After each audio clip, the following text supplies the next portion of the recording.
Good evening, everyone, and welcome to the zoo. The minions with me this evening are Camel, Good evening. Donkey. That was more of a pig sound, but fair enough. A for effort. Adam, this is when you say hello. I thought you were going to say Adam instead of... I did say music. Adam. Hi. I'm Adam. And traveling exhibit, Gabby. Greetings, everybody. Then, once again, since it is a Friday, of course, I'm the keeper for this evening, Sanguine. How are all of you doing tonight? I'm doing all right. Had a day. Yeah, you Oh, were pray telling tell. me about it before.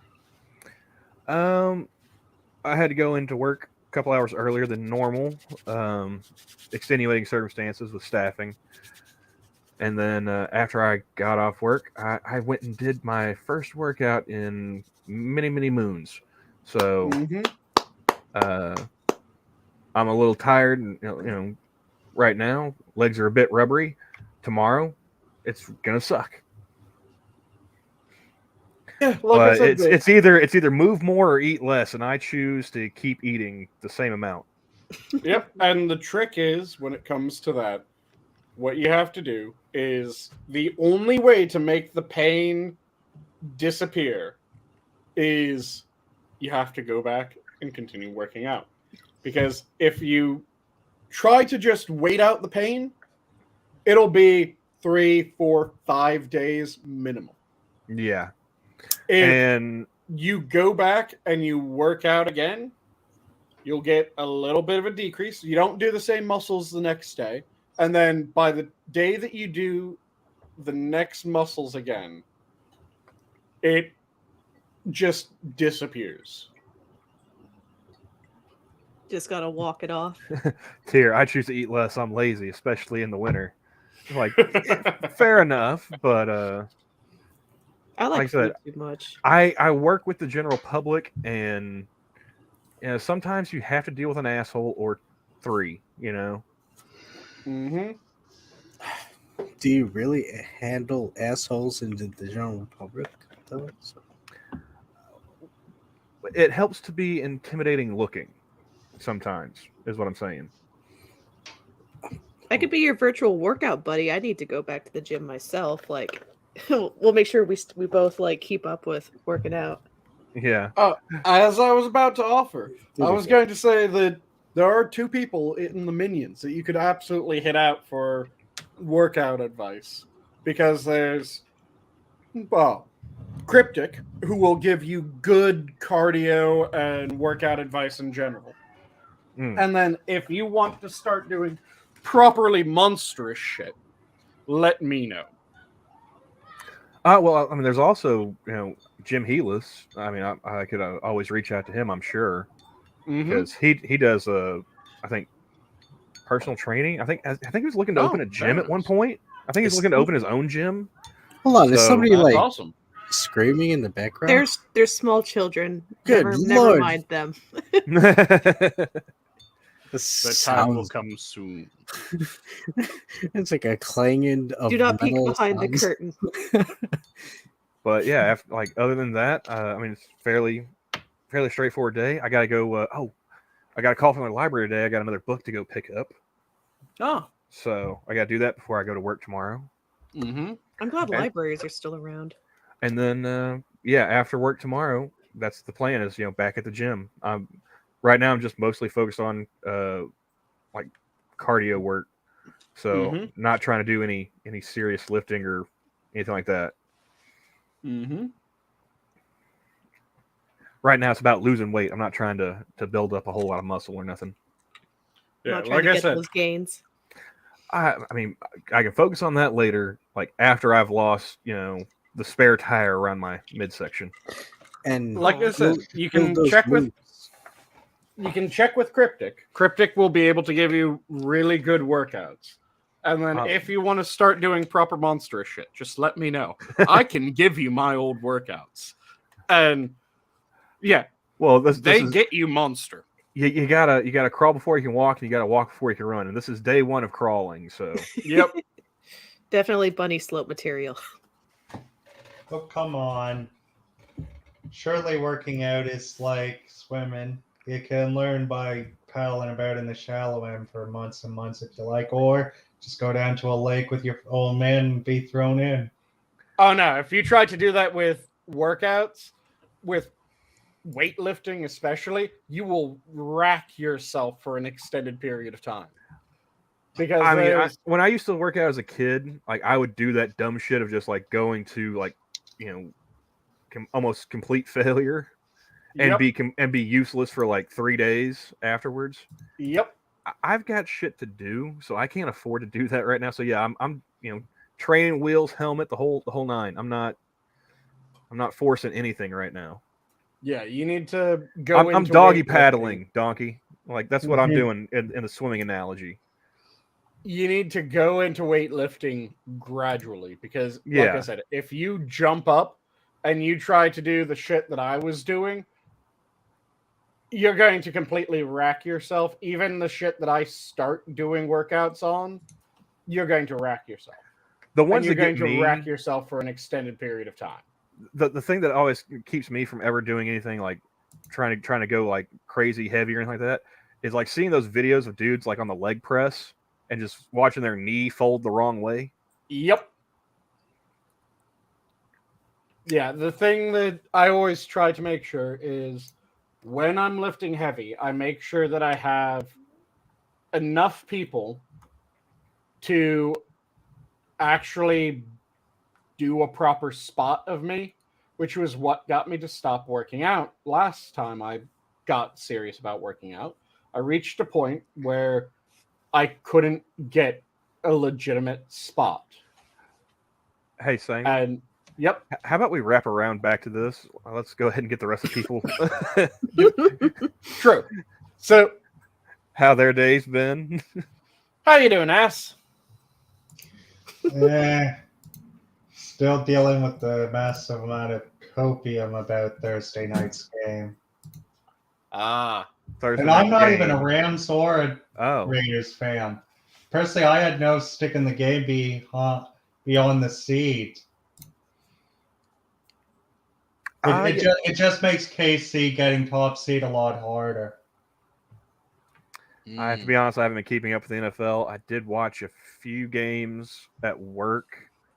Was it Sunday that Kansas City played Cincinnati? We do not speak of it. We do not speak of it. Well, I didn't see the ending of it. I didn't care. It's just like, oh, well, that game, it's going on. And then, like, during the morning, early afternoon times, like, they'll have World Cup matches on. Like, today, they had Brazil and Croatia. Mm-hmm. And Argentina. Argentina and I forgot who they played. Yeah, I can't remember. Morocco? No, not Morocco. God damn it! I was working, games. So I wasn't paying attention, and I mean, yeah. Like there was one Saudi dude. Arabia? No. There was one dude who I guess he was a truck driver, and he was just parked and eating and whatnot. He sat there and he watched like the whole Croatia-Brazil game, apparently. What, in his truck? No, on a couch and in the truck stop watching the TV. Nice. Dude ordered himself a pizza and just sat there and chowed down and watched the game. Good for him. Yeah, he's the one. He's the one that told me that Brazil lost. I was like, really? Wow. Oh, I know someone that I watch as a streamer that's going to be a bit pissed off about that. And then I think Argentina won. I don't remember who they beat. So, but yeah. So now that we, I disagree here. Soccer is a real sport. It's just really boring. Soccer. Some of the moves they pull off are pretty dang impressive. Some are, yeah, but I mean, I feel the same way about America's pastime, baseball. Boring.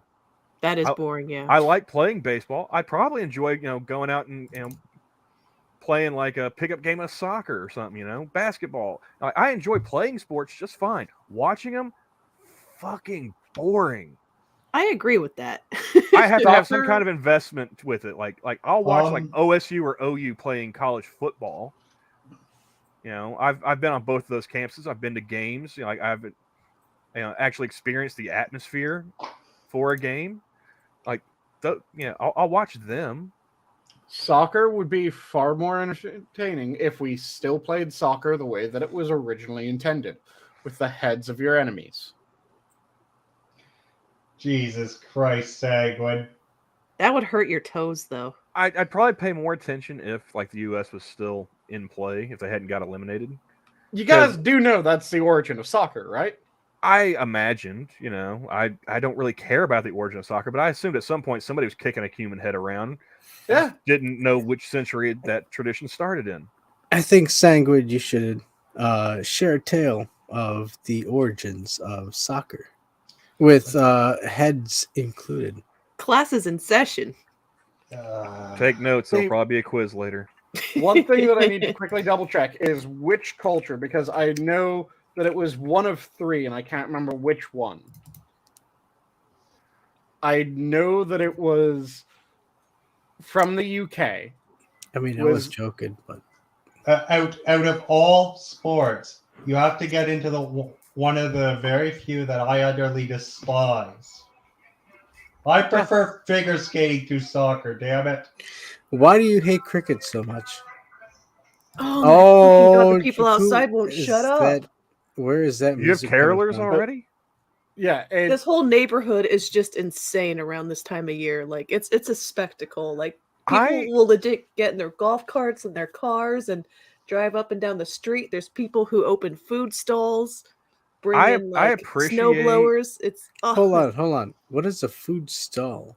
They open up a food stall? Like well, an not a open-air food market? stall, but you know what I mean, like a food cart or like food truck. You know what I mean? Yeah, you know what I mean. No, I mean But- at state fairs and whatnot, you'd have like a stall for an area for you to put your food cart or whatnot. I wouldn't imagine a state fair style food stall in a residential in the middle of the night, but sure.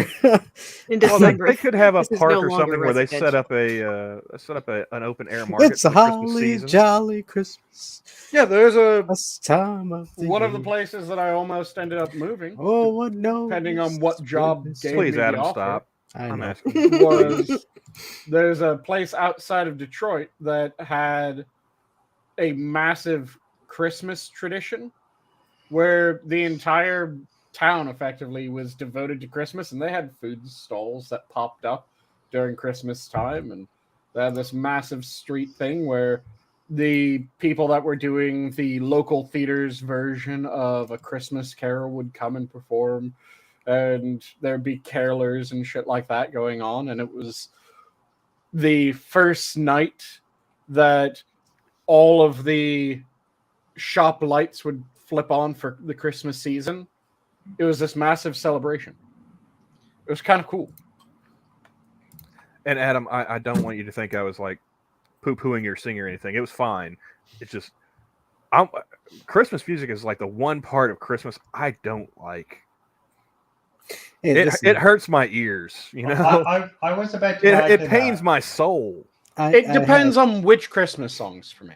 I have no problem. I mean, if coming Adam back starts and- crooning some Bing Crosby, I could probably stand it. I mean, that's Yeah. fine. I still I'll- prefer carolers over having to listen to Mariah Carey or the I was gonna Chiefs. say- Exactly. I was gonna say anybody sings Mariah Carey, that's instant death penalty. I've been Yeah, I've been a number one supporter You are of dead to me once you karaoke start night. singing Mariah Carey. So I was going to chime in that it's one thing if it's Mariah Carey. It's another thing if it's just a bunch of blokes come No, outside I your don't- house and God rest ye merry gentlemen, let nothing you dismay. Remember Christ our Savior was born on Christmas Day. to And I'll save grant you us that all on from Christmas Satan's Eve. power. Yeah, Okay. yeah. Like I've been here because When- Thanksgiving is fucking terrible. Stop. Is this hold on, is this the fucking I'll go Curb full Your Scrooge. Enthusiasm. I don't care. No, okay, we don't need this. You're actually pointing out the one thing I'm worried about when I become American. Holy shit, I forgot Eeyore was still here. You can always hope, but sadly enough. You have to deal with an election, and then 3 weeks later, on almost every year, election almost every year, Thanksgiving, and then no break, no time to unwind, right into last Christmas, Mariah Carey. Starting in October, it's balls to the wall, like multiple holidays. Yeah. Freaking tax season's right around the corner. But this is the time of year you got to spend the most, yo. No. I saw a tweet. Hold on. Let's be realistic. This is why I the prefer start Canada's of fall, style of the end of the year. We have Thanksgiving start of October. So far away, it has enough time to unwind. With Remembrance Day right in the middle to have a good clean cutoff. You have Christmas music before Remembrance Day. Did you really just skip over Halloween, the greatest holiday? I will skip over Halloween because I'm over the age of 13. I think there's only one. I'm sorry, sir. So that's just the wrong opinion. Are you sure you want to be an American? Because Halloween, that's a big thing. He's not an American. Breezing right past it. Well, he was just saying that he wanted to become one. Well, he needs to learn to accept, the jack-o'-lanterns and. Like I said, I don't care for Halloween because I'm over the age of 13. There's more to Halloween than trick-or-treating. Dude, you can have parties. Like, you can make your like a haunted house. Like, there's so much to do. I'm a shut-in, and my favorite part is the horror movie marathons. Bruh. See, right? I was really expecting you to say the slutty costumes. I mean, that's a little. I mean, that's top of most red-blooded American men's list. But as I was saying, in the Canadian system, once you get past Remembrance Day, there's literally nothing till Christmas. Nothing. Yeah, but you also lack testosterone as a culture now. Touche. I mean, and you guys have got it ass backwards with Thanksgiving and Halloween. To be honest with you, I mean, you get your murderous rage out, with the Halloween celebration, and then a month later you talk about what you're thankful for, and then a month later you do your Christmas shit. Yeah, and New Year's, awesome. Yeah.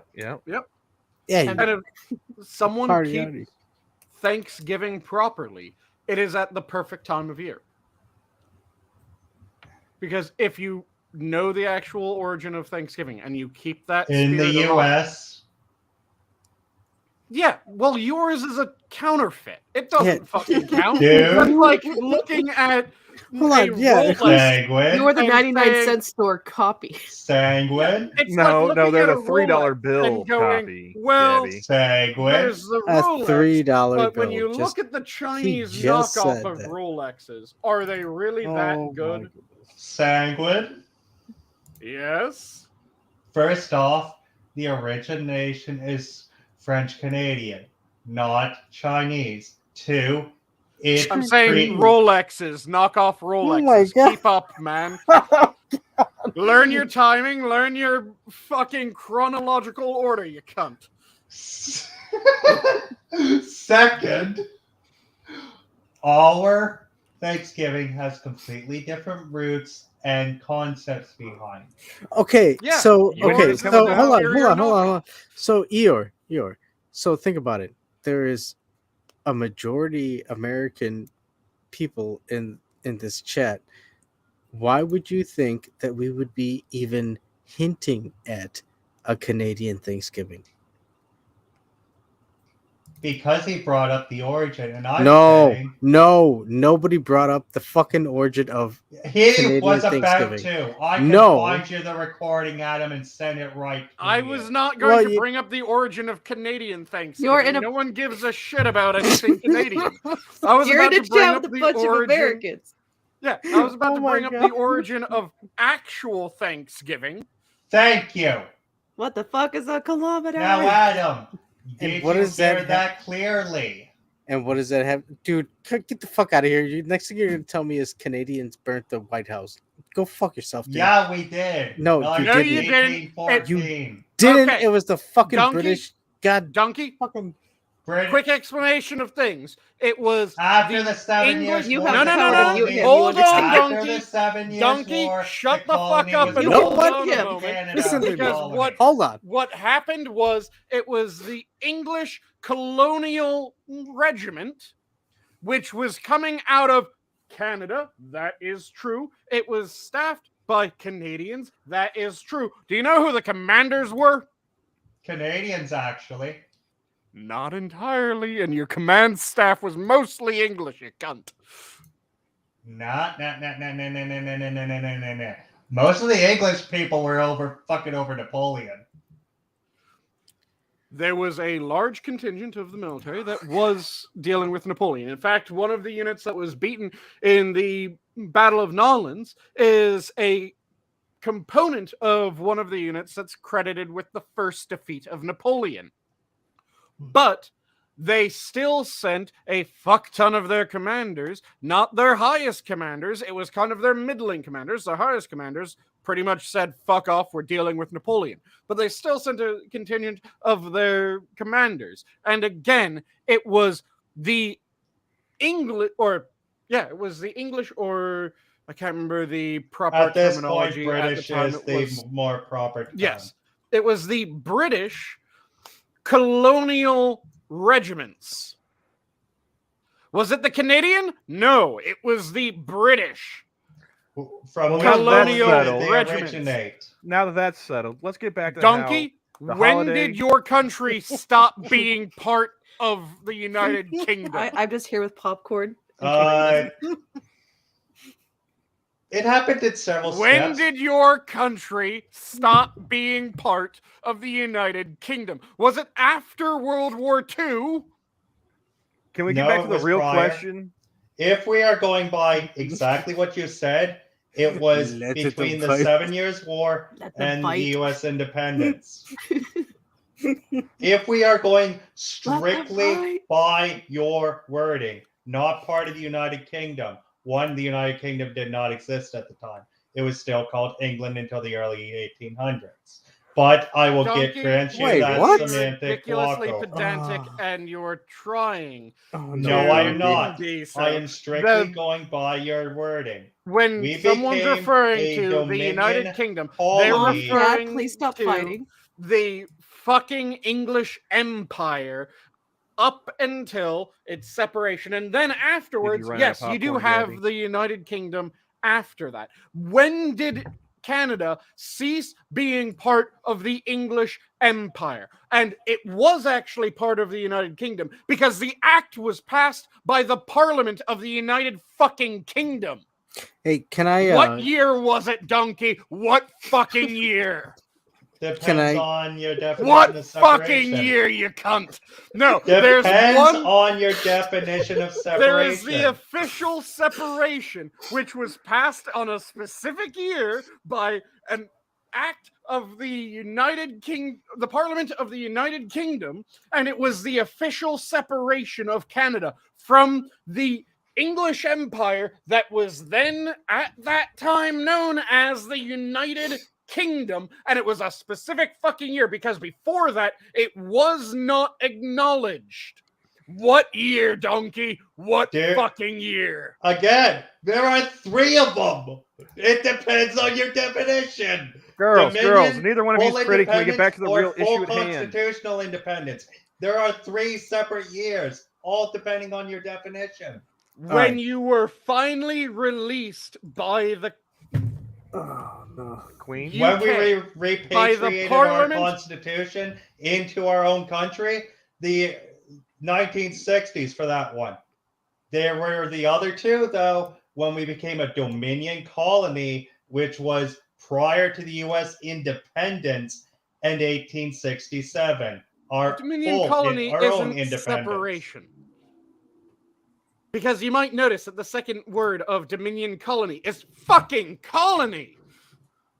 Yep. The actual point where it was recognized No, by it's the not- United hold on. Kingdom that you were separate and not just part of the United Kingdom was 1982, you fuck. The Canadian Act of 1982 recognized that the Canadian Constitution was a thing, and it recognized that the Canadian government was separate from the United Kingdom government. How about we reach a compromise settlement and we all agree that Canada is neither a real nor serious country or Yes. separated because they still have the Queen on their money, and just and- move on. I'd like to apologize to even bring up such a atrocity, but I will say that I think we should get back to talking about how the holiday with slutty costumes and horror movies is the superior holiday. and also Viva Quebec. Oof. And yes, Tyrannus, you were right the entire time through. 1982. Blame Canada. Sanguine? Who gives a shit about what the palm silver in Britain said? We were doing Canada did until 1982, you fuck. And we had our own right to legislative initiative, judicial independence, and the ability to have our own complete government. We were So functionally Scotland's independent for 100 and So change Scotland's years. independent? All right. Let's not let this. That's a truce different be, thing, So and- all right, Scotland's Eeyore, shut up. independent, you fucker. All right, the both of you, shut the fuck up. No, I you- still Eeyore. haven't heard a convincing argument God, against what yeah. I said. Somebody tell me why Stop Halloween it. isn't the best holiday. Yeah, Because and why I candy maintain that. corn is horrible. and And with the amount of issues with the evolution, devolution. To- What are you talking to about? answer Like, the Scotland is independent question, sorta. oh The god. devolution of powers. It means that the Yeah, no, let's not succumb to these bullshit. Eeyore, if you pull this up again, dude, I'm gonna kick you in your fucking veg. Shut the fuck up. he's from Canada. The entire thing's a cunt. I don't So- give a fuck. That Just implies there's stop. depth and that it's warm. Jesus, dude. Enough. It's not funny anymore. Let's go. So now continuing on, Gabby, how was your day? Holy shit. We just started on that? Oh my god. You guys went on a tangent for quite a bit. You get two sparks going back and forth, that's what happens. See, the thing is, Oh I my actually gosh. remember where the fuck I was, though. So, Gabby, how was your day? I actually got some really good news. Oh, that's fantastic. Care to share, or is it something that is better left to your own counsel? I won't go into details, but it is like one of the best job offers I've ever gotten in my life, and Oh, very nice. so I'm kind of happy about that. Mm-hmm. That's awesome. Anything else of note, or shall I move on to asking Adam how his day was? You can move on to Adam. Adam, how was your day? How's my day? Other than having to hear about Canada not becoming fully independent until the 1982 1867. parliamentary action that actually acknowledged its independence. I don't give a shit what London has to say. You did until 1982. No, I didn't. Your country sure as fuck did. Oh my So, god. Look, if how you doing, Adam? Donkey, if you bring this when you come down here to the States. Dude, I am well aware of the well in Rome rule. I'm just hey. gonna rag on the Bears while I'm down there instead. Well, you can rag on the Bears. The Bears been pulling shit. Same as the Blackhawks. I don't know. The Bears. But no, so as far as I've been doing all right. It's the end of the week. Things are looking all right. We got sleet snow tonight or this evening. So it's kind of slushy avenue is always fun. That Expect is the another far foot of less that on successful. Wednesday. That is the far less successful sequel song to Electric Avenue. Electric Avenue. What is that? Rock down to Electric Avenue. I actually there is a place called Electric Avenue near where I live. I Same love here. passing it every time. There's It's an a- Electric Avenue. Oh, okay. It's a song. You haven't heard it? Song and a place. I Yeah. don't believe I have. Oh It's my god. several places, in fact. we There's a put- lot no. of Electric Avenues. We'd get a copyright strike, but after we need to send you the link for that song. No, Ah. that's okay. It's gonna get I'll- stuck in your head. You must listen to it. Oh, even worse. And if you've seen enough movies from the 80s, you have absolutely heard it. It's an 80s song. Okay, Yeah. you know what? I'll go look it up. Right now. I think it plays on like after- the like classic. I think it's on the classic rock station that I listen to when I'm driving Oh, around Oh, town. classic rock. Well, I mean, there's no more. It's not so much a terrestrial rock radio song as it is anymore. a 80s. I would say more of a pop song. To be Oh. honest. Yeah. Oh well, who does it? Who's the artist? Hold on one second. Okay, I was okay. looking up. I was looking up something for Coco in chat a second ago. Oh shit! Coco's in chat. Oh shit! Run away. Ah, damn it! Eddie Grant. Eddie Grant. Yeah, Okay. he's a British singer-songwriter Mm-hmm. from his 1982 album "Killer on the Rampage." But yeah, it Let me go check it out. is an old song, the Electric Avenue. Well, not really old, but it's old by a bunch of people that are on stream and watch the streams point of view because it predates their birth. Well, listen. I think it's. I've fair grown to, up listening to that song all my life, though. So Yeah, I think it's fair to say that it was used in so many movies. I'll announce my age as I am 70 years old.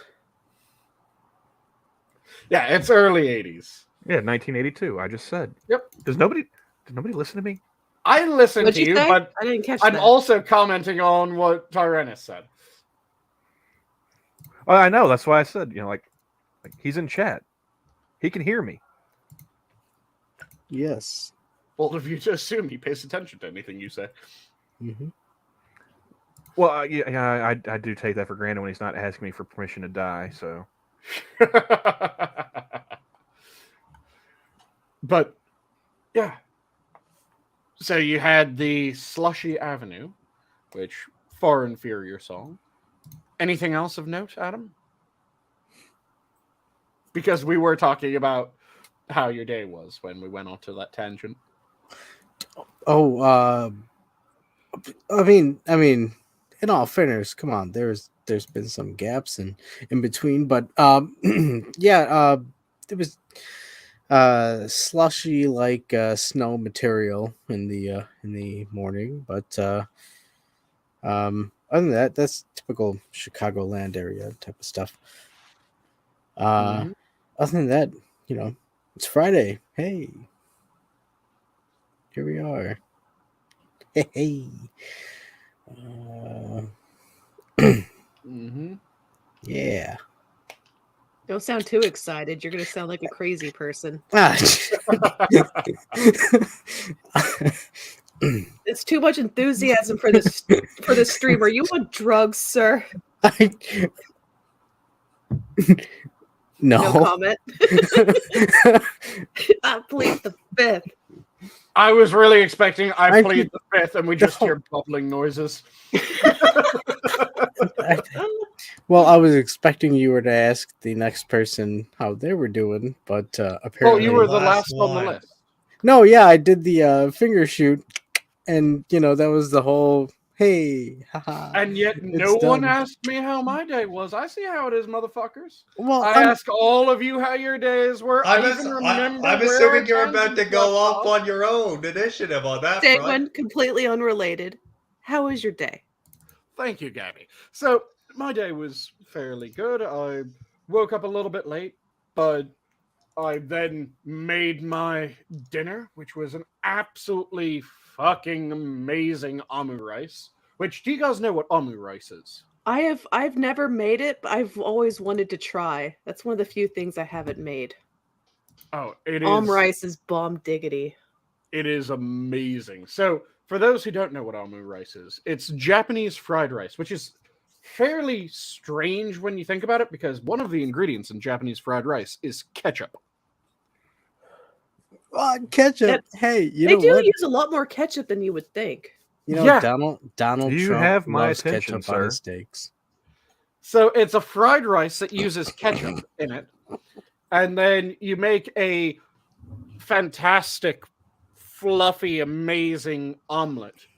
And then you put on cheese, normally cheddars or something along those lines. So I used about 6 different sorts of cheddar into the omelet. Then spooned in the fried rice, which was chicken thighs and onion and garlic and the day old rice, of course. The ketchup, bit of shoyu, really nicely balanced. The slightly sweet, the slightly salty flavors in it. Wrapped that into the omelet, then plated that up. Normally, it's decorated with some sort of art on top of the omelet. I had no clue what to do, so I just did 2 Elder Falthark runes, and then I did a very simple mixed green salad with a little bit of a blackberry ginger balsamic and a small drop or 2 of a really nice roasted sesame oil. Please tell me you posted photos of that. Oh, those photos will be up come next Thursday. And I'll probably toss a teaser picture into the Minions Discord. When you post your photos, you should try just listing at least the ingredients that you use. I mean, most people, if they have cooking experience, could kind of guesstimate. But that way people would know kind of how to make it. True, I can try to start doing that. What I'll do is I'll post the pictures and then probably later that night slap in the ingredient list for them. Because currently the way that I do it is I schedule the photos ahead of time, and sadly you can't schedule chains, it seems. Which is slightly disappointing. It seems like you should be able to schedule a chain. That would be dead easy. But no chains as of yet.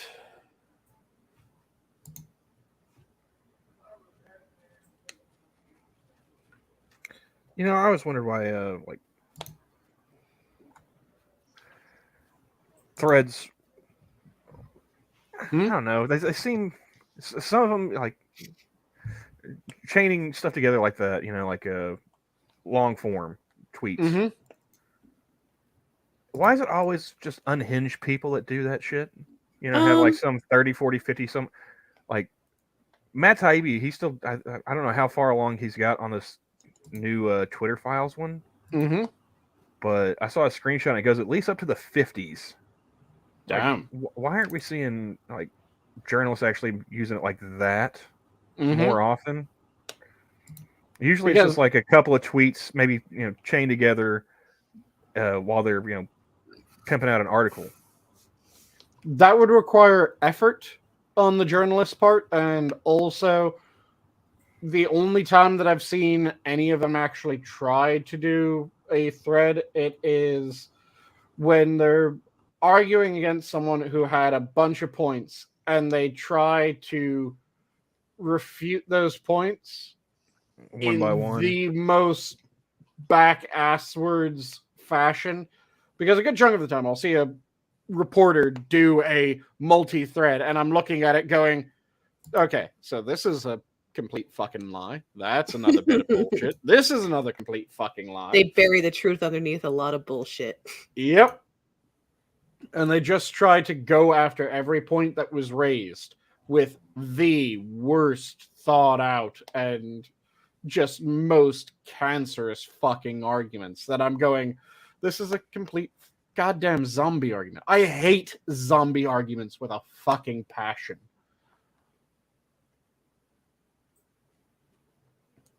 And for what I mean with the zombie argument, Just talking points, pretty much. Yeah, they're arguments that get disproven constantly, But they and refuse to die. then after being disproven, after they should have been dead, the same person will then bring them up with another person that they're talking to, hoping that they don't know the refutation. Zombie talking points. I like that. I like that. I'm adding that to my lexicon. It's a Yeah.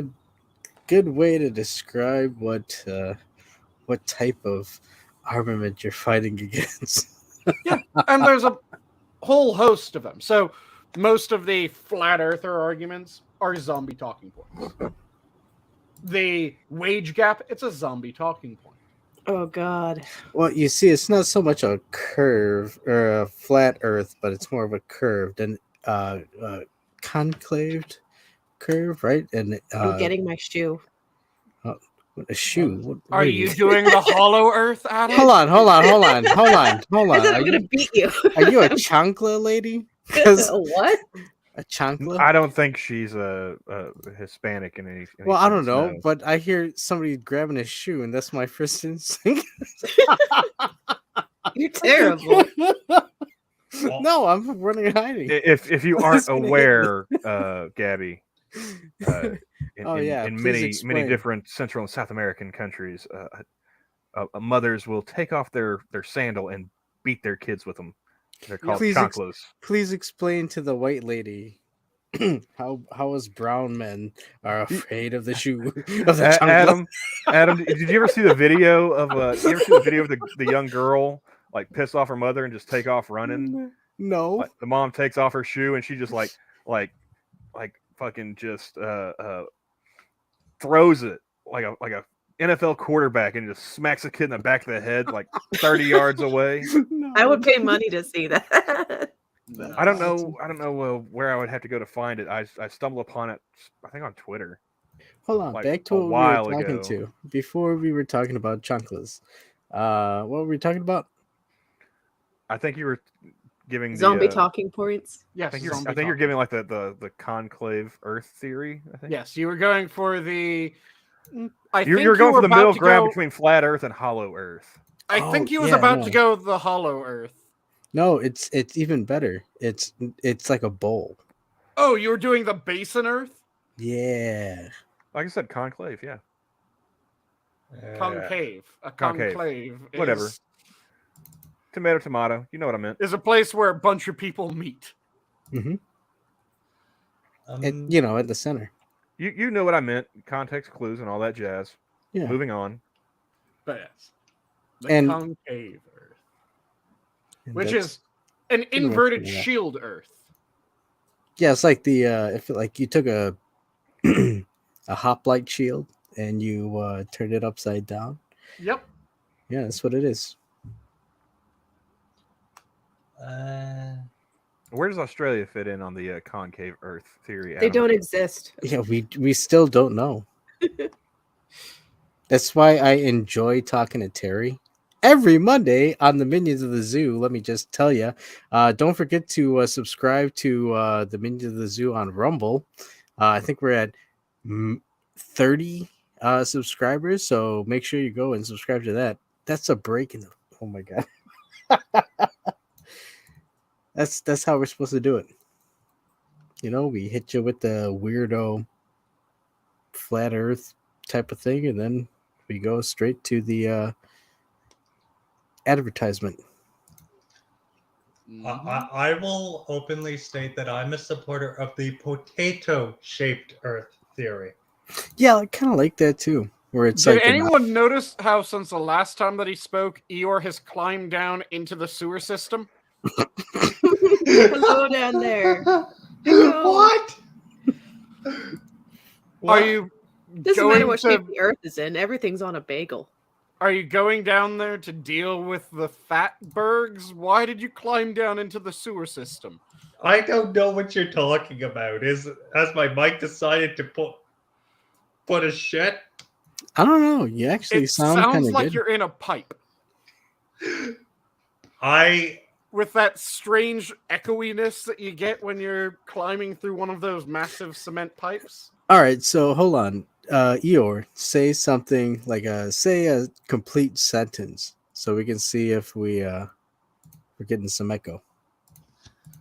I don't understand why you need me to utter a complete and full sentence to associate my current audio quality, as nothing has changed, at least on my end, in several weeks. All right, we didn't need a dissertation. That Yeah. worked Anyone out else fine. getting that like bathroom or sewer pipe sound? Kinda, yeah. That might be the acoustics of my room. There aren't many soft surfaces. Yeah, right now. I always figured that Donkey was lives just in a Donkey. bathroom, apparently. No.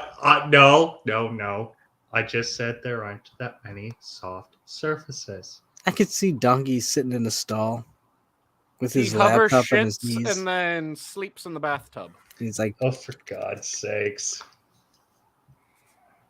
So I saw a Reuters article about that U.S. sports writer that died in Qatar. It's Yeah, it's he's sounding dead. like shit. How did he die? and nothing said. Apparently, he went into distress and collapsed during the Argentina-Netherlands match. Oh, so that's Argentina was playing. Ah, Netherlands. You mean Holland? Fuck the rest of that country. Well, I don't care for Friesland. Do you care for Friesland? I'm an American. I don't care for most of my country, let alone the rest of the world. There's other things other than American out there. Screw that noise. Thank you. Camel's a bit annoyed that there's another place named Friesland, and it isn't just another name for America. Or am I utterly mispronouncing that region's name? You are. Good. Because I don't care for it. There's Holland and then there's... Especially What since fuck? it isn't even ended in land. It's Frisia. Oh. Is that a recent change? No, that's been the nomenclature for that chunk of land since the fucking Middle Ages, at least. Crusader Kings for the win. I knew that one. Yeah, you have the Frisians, sometimes known as the Frisians, but most of the time, Frisians. And the Frisians come from Frisia. Or Frisia is, again, another accepted but lesser used term for that area of land. And yes, again, Tyrannus, since 1982. Fuck you, Canada. Do you really want to start that up again? Do it. Round 2. Fight. See, last Do you time really count as separate you- before you- the you were empire ready that to you're quit part of a goes? long time before they did, Gabby. Huh? Just remember that.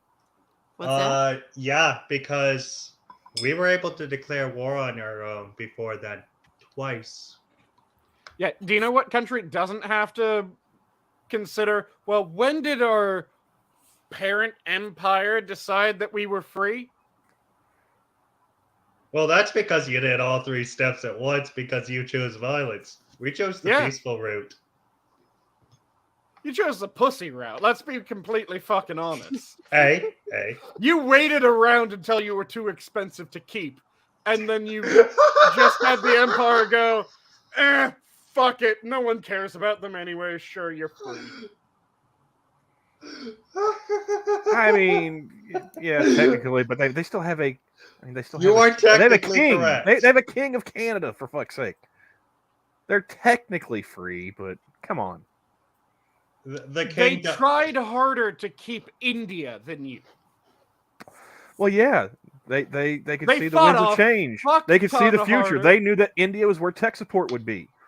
They fought a fuck ton harder to keep the Falklands. At the same time that they went, whatever, Canada wants, sure, whatever. They went, no, don't you fucking touch our sheep island. Yeah, because Well- Argentina's full of Nazis. And they went to war to keep the fucking Falklands. When they just went, whatever, it's Canada. Fuck off. Well, if we're referring to the 82 stuff, yeah, at that point we were effectively independent aside from constitutional repatriation and the ability to edit our constitution, yes. Until Which, yeah, that if point. you don't have the ability to edit your own shit, you aren't free. I If call you that don't have the I call ability- that semantics. No, that's not semantics. That is, you have a charter that they're allowing you to operate under, and you can't unilaterally change your charter. Yeah, but semantics. However, parts of that charter say that the London government doesn't play shit in our internal affairs. Internal, you're external, we're still controlled. Fuck you. You weren't Like I said, we declared war on our own twice. You weren't a real country until the Empire decided that they would allow you to be a real country. And they decided that they would allow you to be a real country more out of fucking apathy towards you than out of anything else. This is goddamn history, Eeyore. No rewriting the shit. I ain't rewriting it either. You're trying very hard. You're just failing. Yeah, twice. Because we're not a bunch of warmongers, Tyrannus. Yeah, but you burnt down the White House. You barbarous fucking heathens. And you say that, but you... Hey, you guys came into our land. What?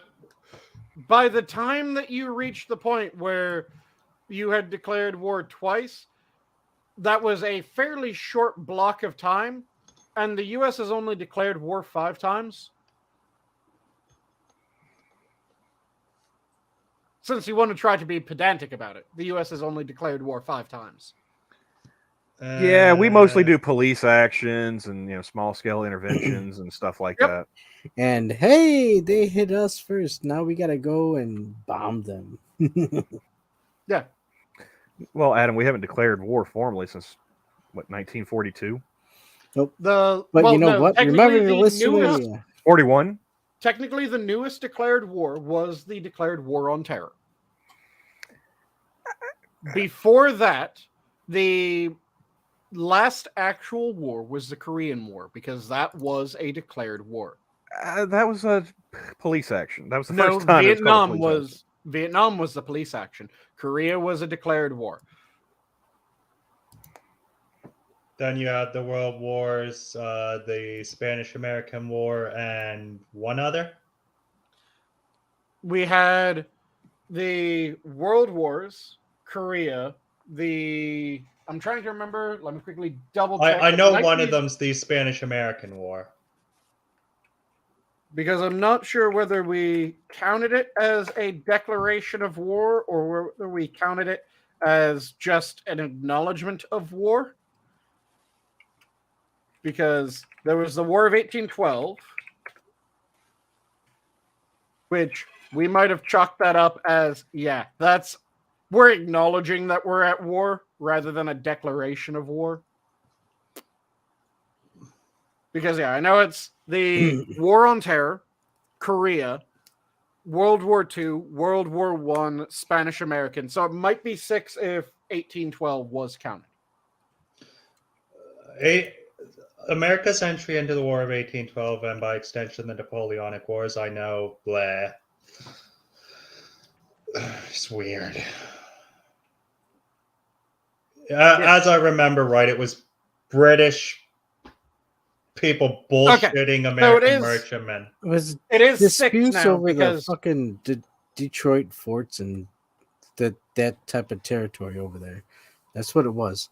It was. It started over merchantmen. Yeah, it was land over that territory. I just double checked, and it is now 6, counting the War on Terror.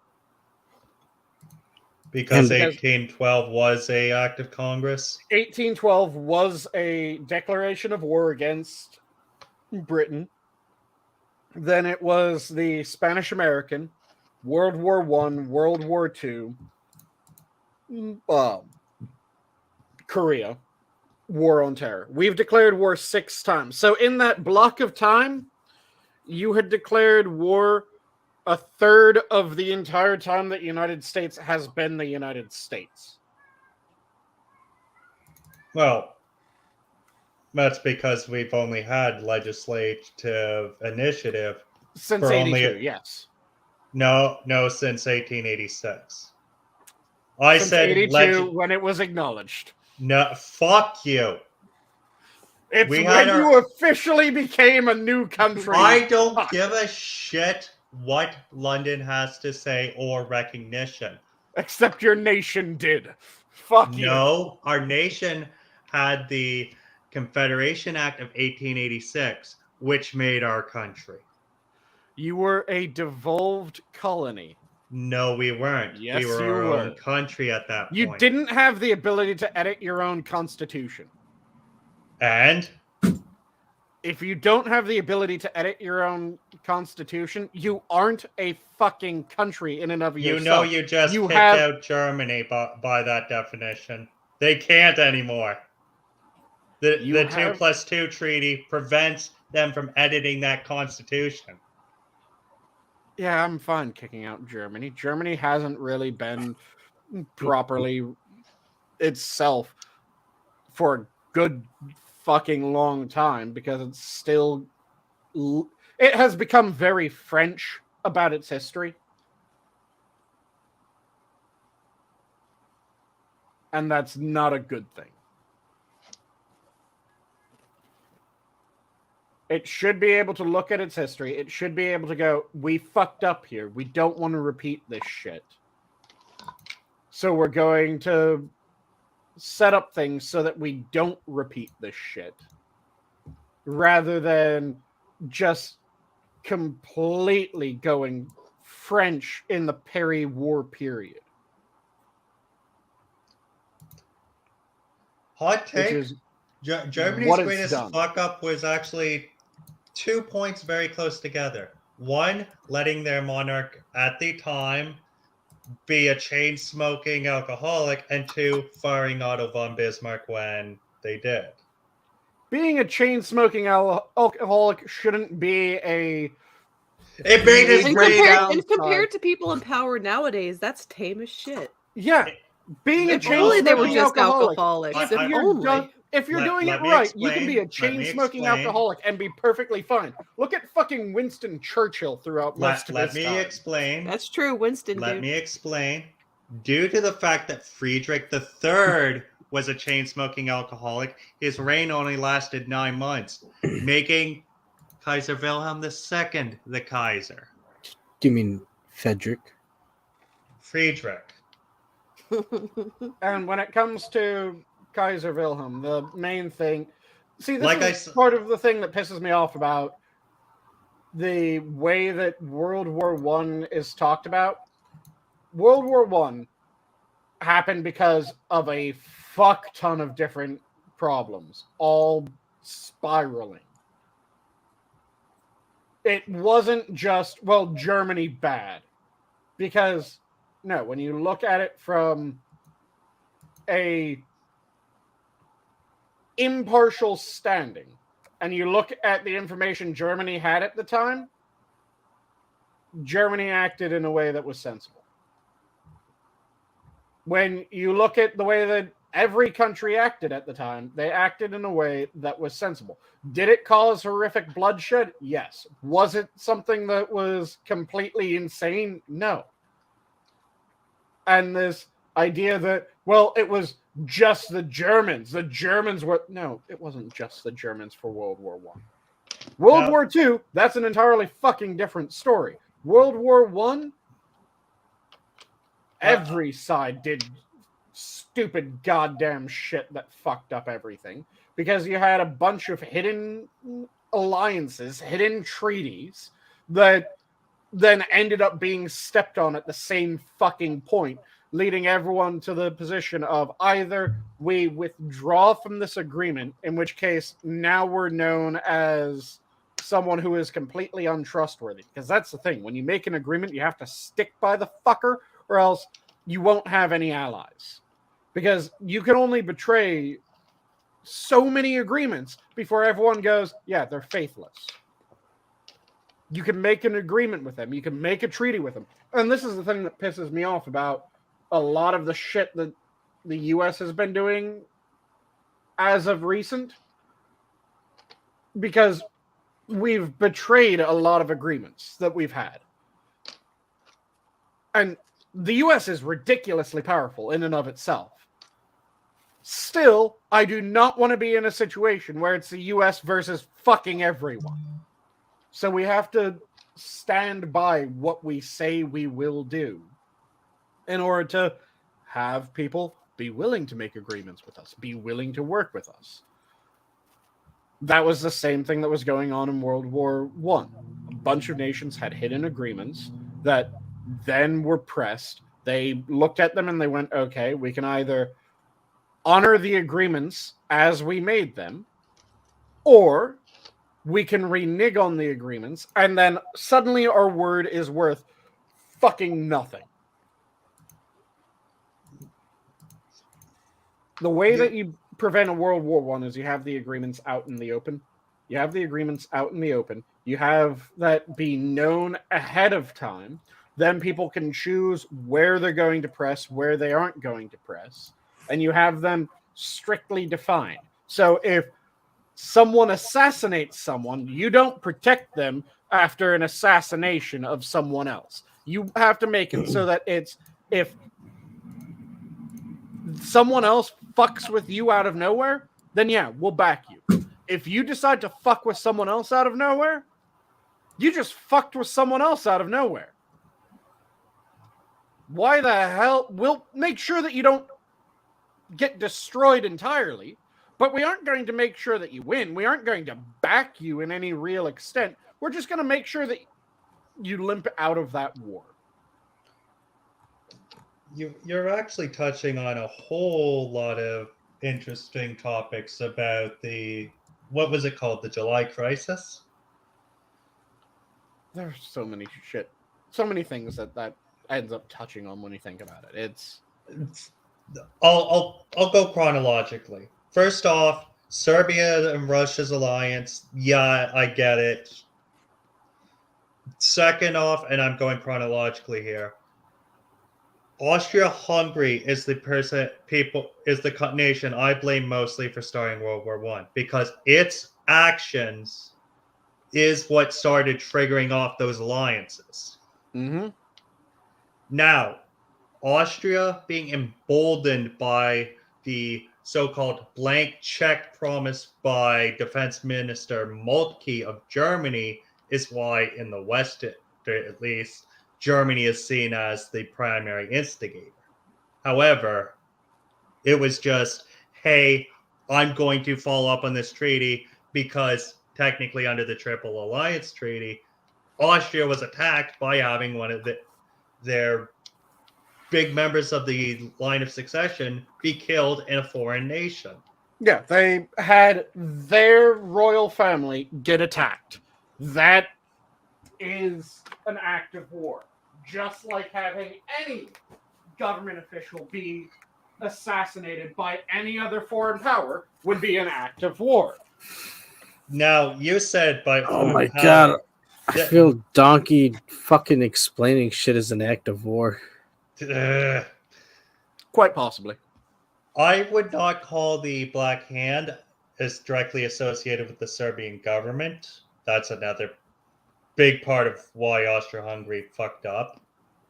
Yeah, what Austria-Hungary should have done is, the thing is that if you want to make the claim that a group is not part of you, then you have to really make a good, solid, good faith show of they fucked up. Yeah, here, we'll help you get these sons of bitches. And Serbia, for the most part, did when responding to the Austrian ultimatum. They just had issue with Austrian judges and whatnot operating inside Serbia. And they didn't even say outright no. They just said, submit it to a tribunal of the powers in the Hague. Yeah, they were a bit slow on what they needed to do in order to keep everything Austria didn't exactly give them much time, though. Under-tempered. Yeah, which is part of the reason why they're a bit slow. You need to be able to react fast enough that you're able to make the agreements that you need, make them to the best ability, because Austria wanted no part in Serbia's reply. They wanted to go to war. They were going for it. Yep. And by that point, they were mobilizing. Russia was mobilizing. Germany started mobilizing. And at that point, anyone stopped and the others continued to commit. Whoever stopped loses the war. So beyond the point of no return. Yep. But you need to be open about your shit. You need to be quick about your shit in order to keep things from boiling over. My primary source is actually an extra credits video combined with my own knowledge prior. Okay, I'd have to see the extra credits because extra credits. This was way before the orc shit. This was years before the orc shit with extra credits. Yeah, but extra credits is still really fucking hit and miss. Oh, I am well aware that they very much They had some shit. videos that were decent. A lot of their videos, you're going, oh, fuck me, what the hell? Because they'll have a point that they want to go for rather than going for what the evidence is. Mm-hmm. And in this style of information, what's the word I'm looking for? And Scrappy, is he reading a wiki? That's what I answered to. And yes, I know I can come off as very dry. Oh, can you? Yes. And apparently you aren't even pulling up our stream and watching it in another window. I see how it is, Donkey. I don't want to hear double noise. And yes, I know I could easily fix that, but I'm too lazy to. Of course you're too lazy. You're Canadian. You didn't even bother going through actual freedom until 82 when the UK finally went, yeah, sure, whatever. You're annoying. Are you seriously going to not let that go? No, because I know the fucking truth of it. I'm not going to let something go when I'm fucking right, you cunt. Well, guess what? You're not. You might be technically correct. Which is the best sort of right, and you fucking know it. Don't even try to pull that shit. The number of times you have said, well, yeah, technically right. It's still right. You don't get to then try to turn around and go, well, you might be technically... You know that that's actually right. When you're technically right, you're actually fucking right. De facto versus de jure. Ooh. Yeah, he's French now. It's someone just going, we don't care enough to slap your shit down. You aren't actually free. Someone's just tolerating your bullshit.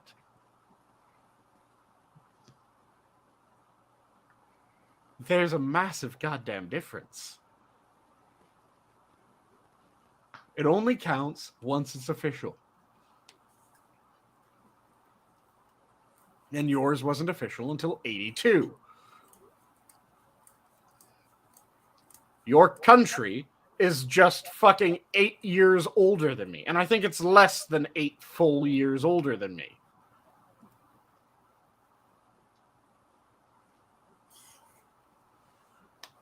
But yes, how about the rest of you guys? Any of you have any topics? I know that we were on the Twitter releases. Do you want to go back into more detail of that, Camel? Well, I haven't managed to get through all of it. I got to I think number 27 in the thread before we went live, and I haven't. It looks like some have been deleted.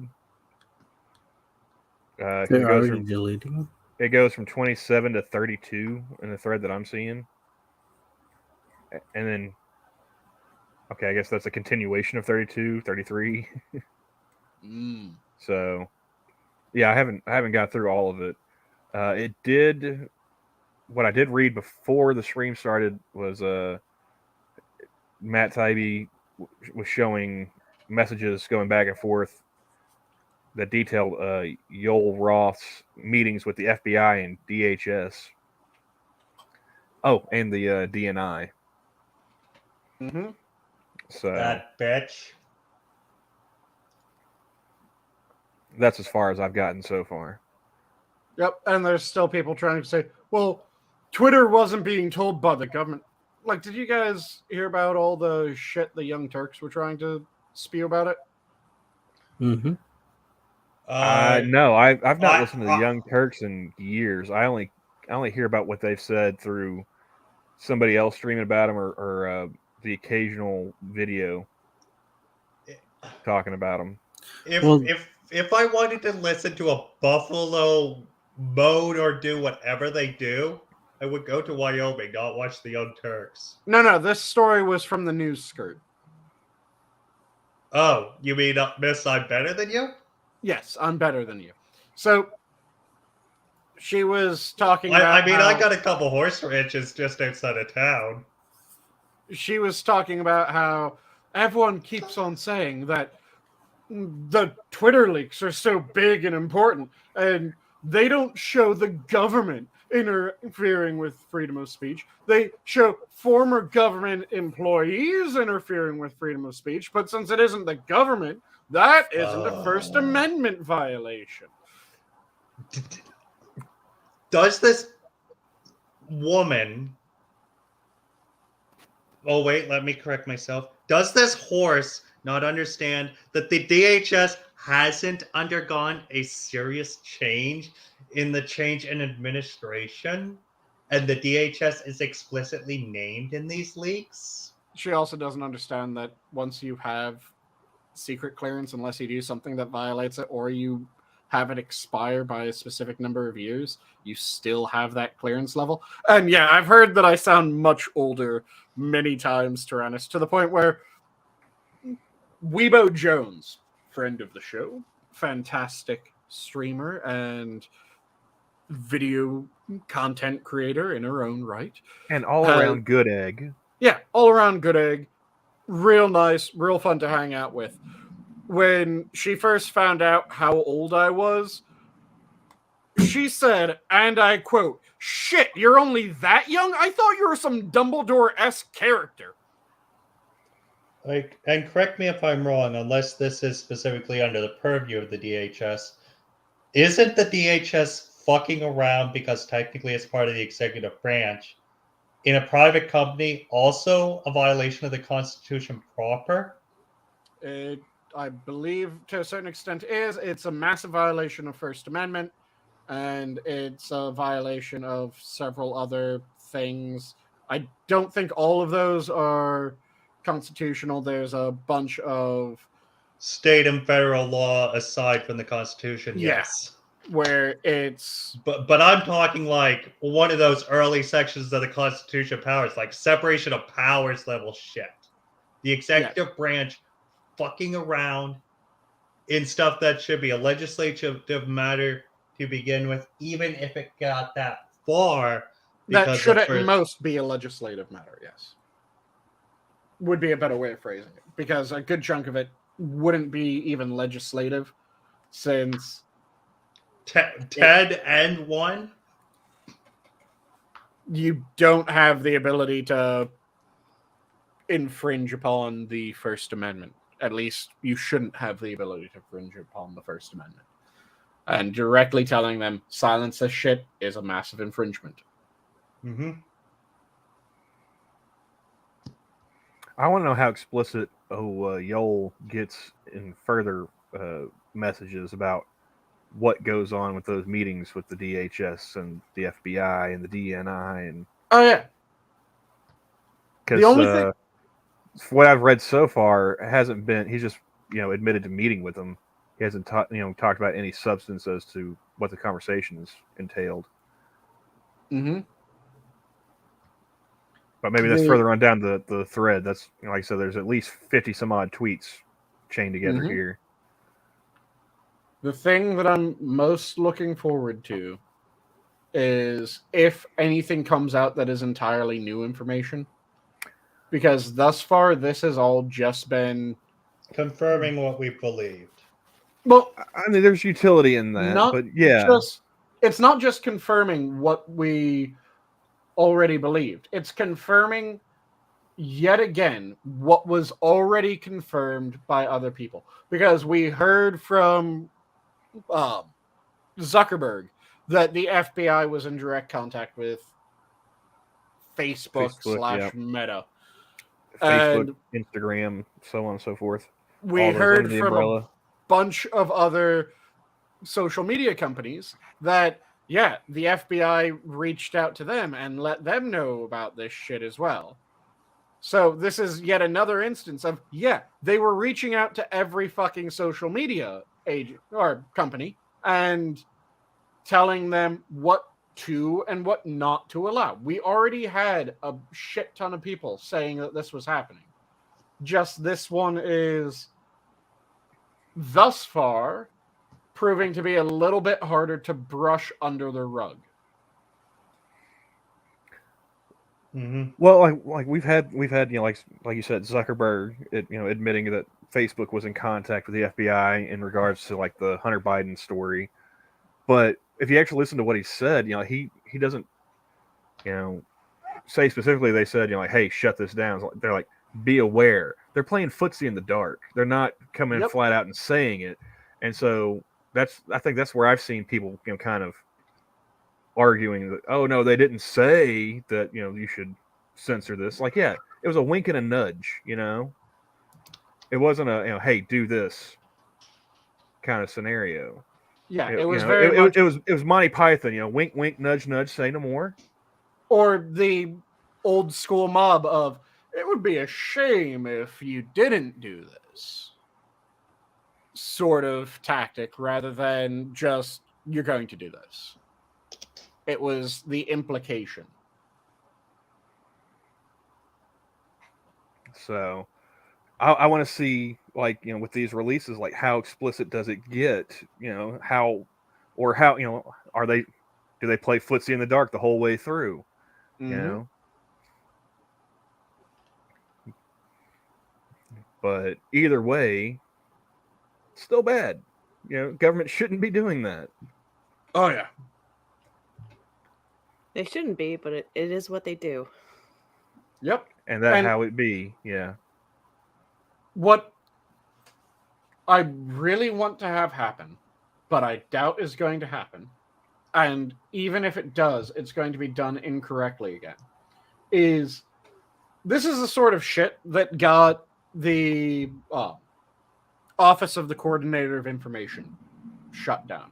Do you guys happen to remember what the Office of the Coordinator of the Information was? You talking about the Ministry of Truth thing? You talking about Nope. that Nina Jankowicz chick? Nope. The Office of the Coordinator of Information. This sounds like some Harrison Bergeron shit.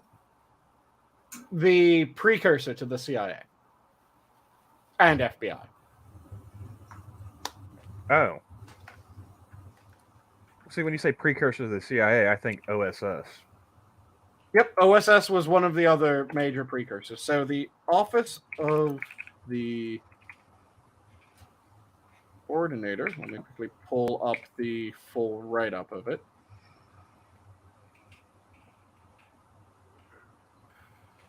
Of Information. There we go.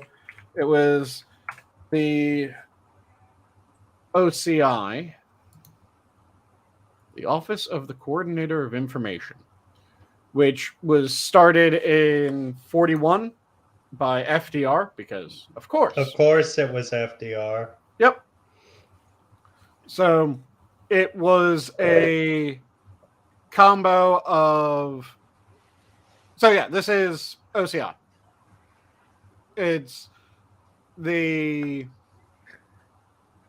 American version of... This is OSS and completely off ungentlemanly topic. warfare. Completely off topic. Did you happen to see I don't remember if it was the National Party or one of the state parties, but there's a Libertarian Party account pretty much taking the side of the Imperial Japanese in World War II. Oh no. Okay. They blamed FDR for the start of hostilities for the oil embargo against the Japanese. That's really what kicked off, the war against Japan. But that and other factors that FDR actively pursued at the time, because he did actually want an excuse to go to war. So, yeah. Well, if I'm not mistaken, I think Pearl Harbor Day was just a couple days ago. I think that was when they popped up with that. It's like, really? This is why nobody takes libertarians seriously. Pearl Harbor Day, you want to take the Imperial Japanese side?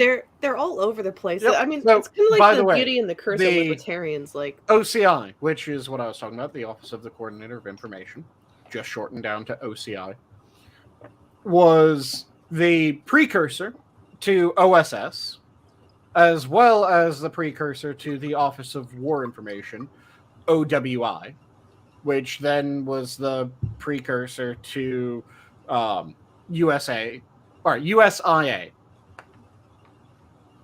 So, yeah, the Office of the Coordinator of Information started in 41. By 42, even FDR realized, oh, this is kind of not good. So he split it into two parts. He split it into the Office of Strategic Service, OSS, and the Office of War Information, OWI. And then those each immediately started doing some fucked up shit. And eventually it became obvious that, oh, this shit's kind of fucked up. And they changed OSS into CIA, dissolving OSS, reforming as the CIA, which then immediately picked up a lot of the fucked shit that OSS was doing. Because do you guys happen to know what program was started under OSS and then continued under CIA of particular infamy? That Tuskegee STD experiment? That wasn't the one I was thinking. I'll give you a hint. But it counts. It is one of them, but I'll give you a hint, the program that I was referring to. I'll name some of the alumni out of this specific program.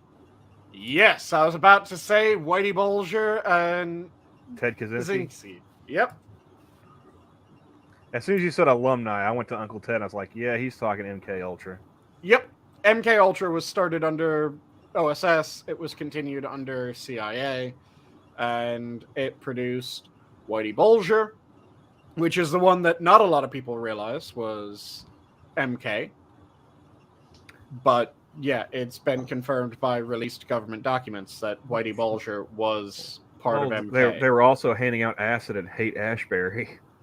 Yep. Including to Charles Manson. Yep. And once the book was written about that clinic or whatever that they had in San Francisco, it was immediately shut down. Yep. Yeah, there were a bunch of different people that have interesting traditions when you look at what the fuck happened to them. That, yeah, they were all MK Ultra. And you're going, the fuck was this shit about? Yeah, between MK Ultra and, crack, I don't believe the government is serious with the war on terror until they get rid of the CIA. Yep. Oh, and heroin. You can't forget the heroin. Yep. Disbanding the CIA is just the start of the list. Well, what you'd need to do is you need to disband. You need to pursue the issues with all the shit that they were doing, pursue any illegal shit that they were part of. At this point, the thing is that you do need an information agency.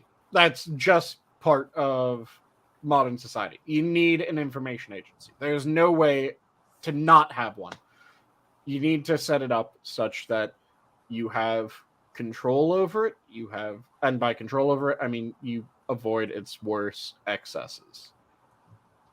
And the way that we've set it up 3 times now is we've set it up now for plausible deniability.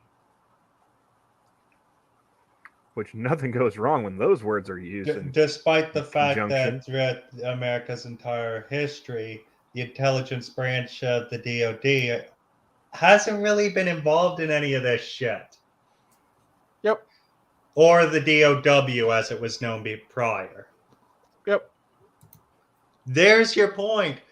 Though adding the civilian wing to the DoD might pose constitution proper issues for the same reason as DHS getting involved in Twitter.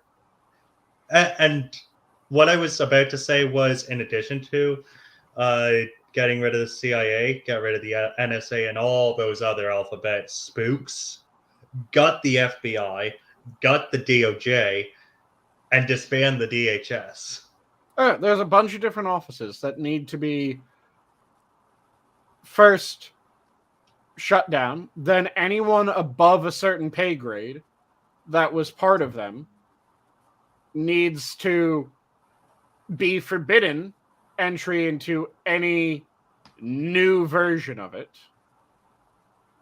Because that's one of the big problems that came about with the OCI going to OSS, going to CIA.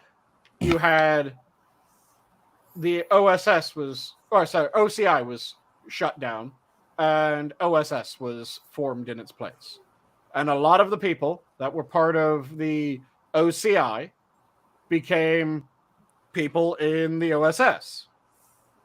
And then you had OSS get shut down and CIA pop up. And a lot of people that were in charge and in high standing within the OSS suddenly became high standing members of the CIA.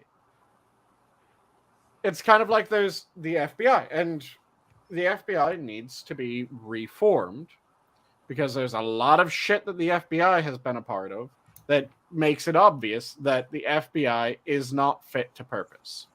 So what you need to do is you need to just crush it. You need to get rid of the FBI, reform a new body, and anyone that was part of the FBI, you give a ridiculous amount of scrutiny to when it comes to them applying for the new agency. If they're anything related to the ethics board of the FBI, they don't get a job.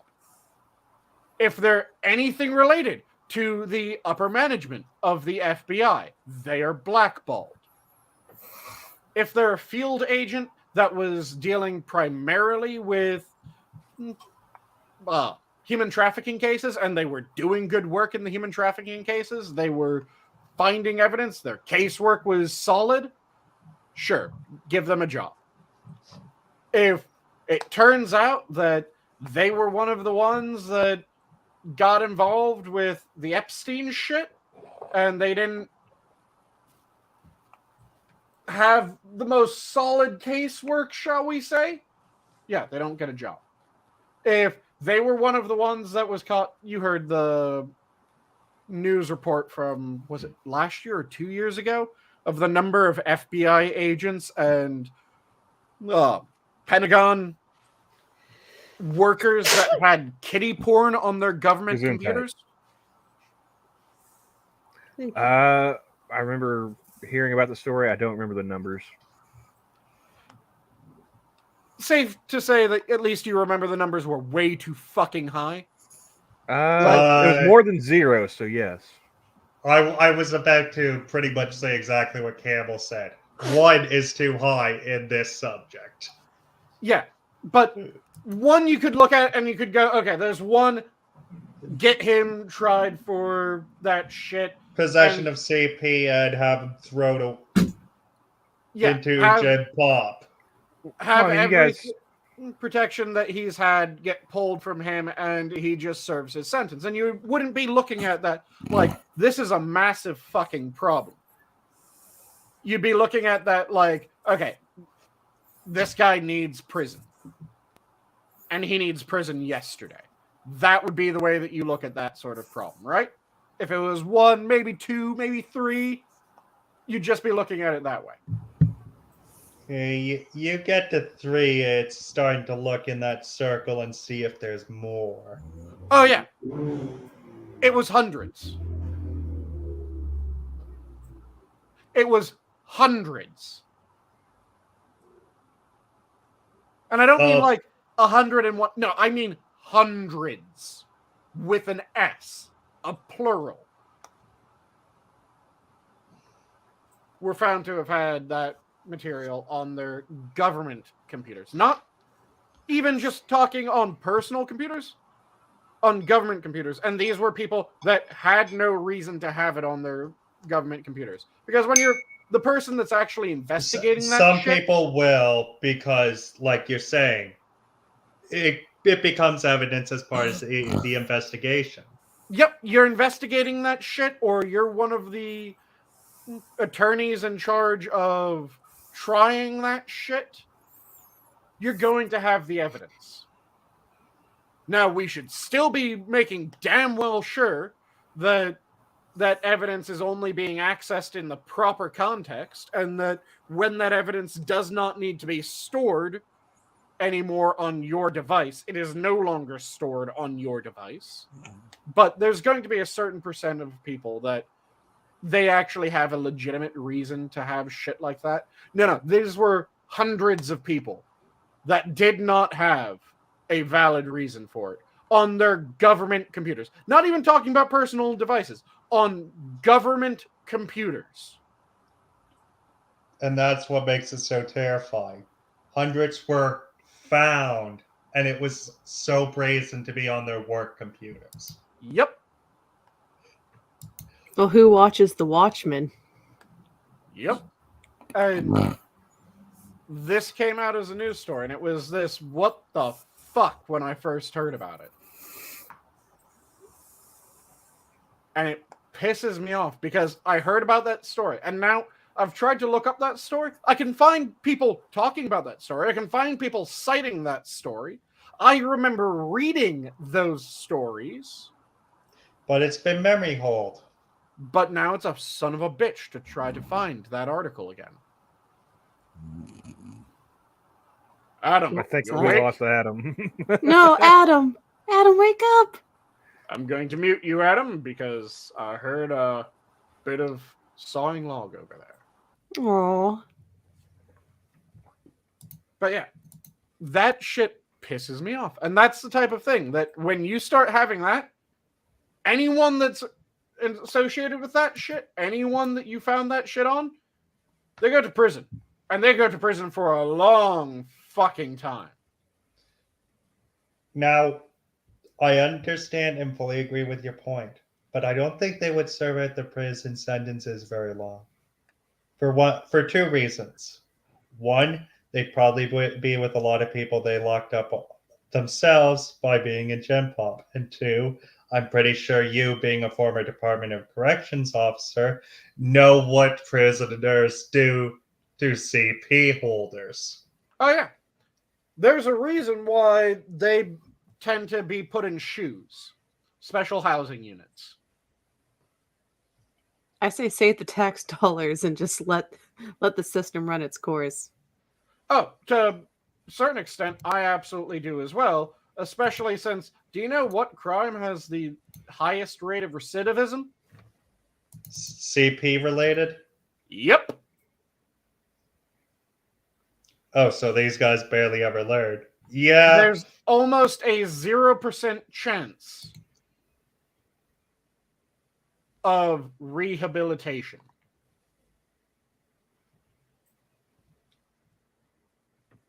It's one of the crimes that there's an extremely low rate of rehabilitation. There's most of the other things that have low rates of rehabilitation have much higher rehabilitation rates. When it comes to CP, it's almost 100%. End up just going back into the system. The others, it tends to be the first time that they do it, it's not a big problem. The second time that they do it, they have a much lower rate of being able to be rehabilitated. The third time, they have a much lower. With the other crimes, it's the more that you do it, the less you have a chance of being rehabilitated, which makes fucking sense because you've had a bunch of cracks at it. So if you were going to change, you would have changed earlier. But with chomos, yeah, they functionally don't rehabilitate. And I would have thought that, among other things, a life of complete and utter incontinence, among several other injuries, if they are lucky, would have taught them, don't do it. Yep, they have an extremely low rate of rehabilitation. They have an extremely high rate of reoffense, whichever way you want to phrase it. And that's something that has been known for the longest fucking time. So that's one of the things, that if someone is going to get a life in prison, multiple homicides, absolutely, life in prison. Chomos should be life in prison. Serial offenders of a bunch of different stripes, to my mind, life in prison. Because, again, the first time you have a decent chance of rehabilitation. The second time, your chance cuts drastically. The third time, it cuts even more. The fourth time, it cuts even more. And the more times, the lesser chance that you have of rehabilitation, which is why serial killers, yeah, just fucking kill them. Save the money. I understand the counter argument that's already been given to me for this, but I don't believe in the death penalty because how can the government be certain on one point? And two, if the government cannot be certain in one case, by equal protections of the law, they cannot be certain in any case. Yeah, I'd rather not give the state like authorization to kill somebody, and yeah, like exactly. the chance at life like allows those who may or may not be innocent at least an opportunity. Once you kill them, it's like, nah. And I would agree with that for the vast majority of cases. But it becomes the stats of it when you look at it. Because, yeah, there's always going to be a chance that it's wrong. That someone fucked up in the investigation. But when you reach the point where there's 36 provable beyond a shadow of a doubt homicides to one person's name. Each of those, yeah, there's a chance that they might have been wrong. The chance that all of them are wrong? Well, we're not saying they're all wrong. It's just also like if you insert like the death penalty, it gives a lot more incentive for like, why leave a victim alive if you can just kill them and maybe save yourself the needle? Well, or why give family closure and like give evidence like where the body's disposed, etc. When like if you do so, oh, death penalty. You're to a point, Sanguine, actually stating the answer I've commonly received when I say I can't trust the state to it, and my answer to that was the second half. If I can't trust them with one case, by equal protection under the law, I can't trust them with any case, no matter what. I'm sorry, it's just a matter of equal protection at that point. And again, I would say that there's a certain point where the stats bear out. Because I absolutely agree with one, two, three. Yeah, absolutely agree. When it gets up to a certain threshold, it becomes that the chance that it is that you've been wrong are virtually zero. And but again, the way that I would do it is, in order to address the parts that you have, Gabby, what I would do is I would have the only chance of avoiding that is if you end up providing that sort of information. If you provide the information that allows people to find the bodies where you left them, then yeah, you can avoid the death penalty. If you provide information like that, sure, we can have allowances. Those would be effectively plea bargains. You get life without parole in exchange for the information.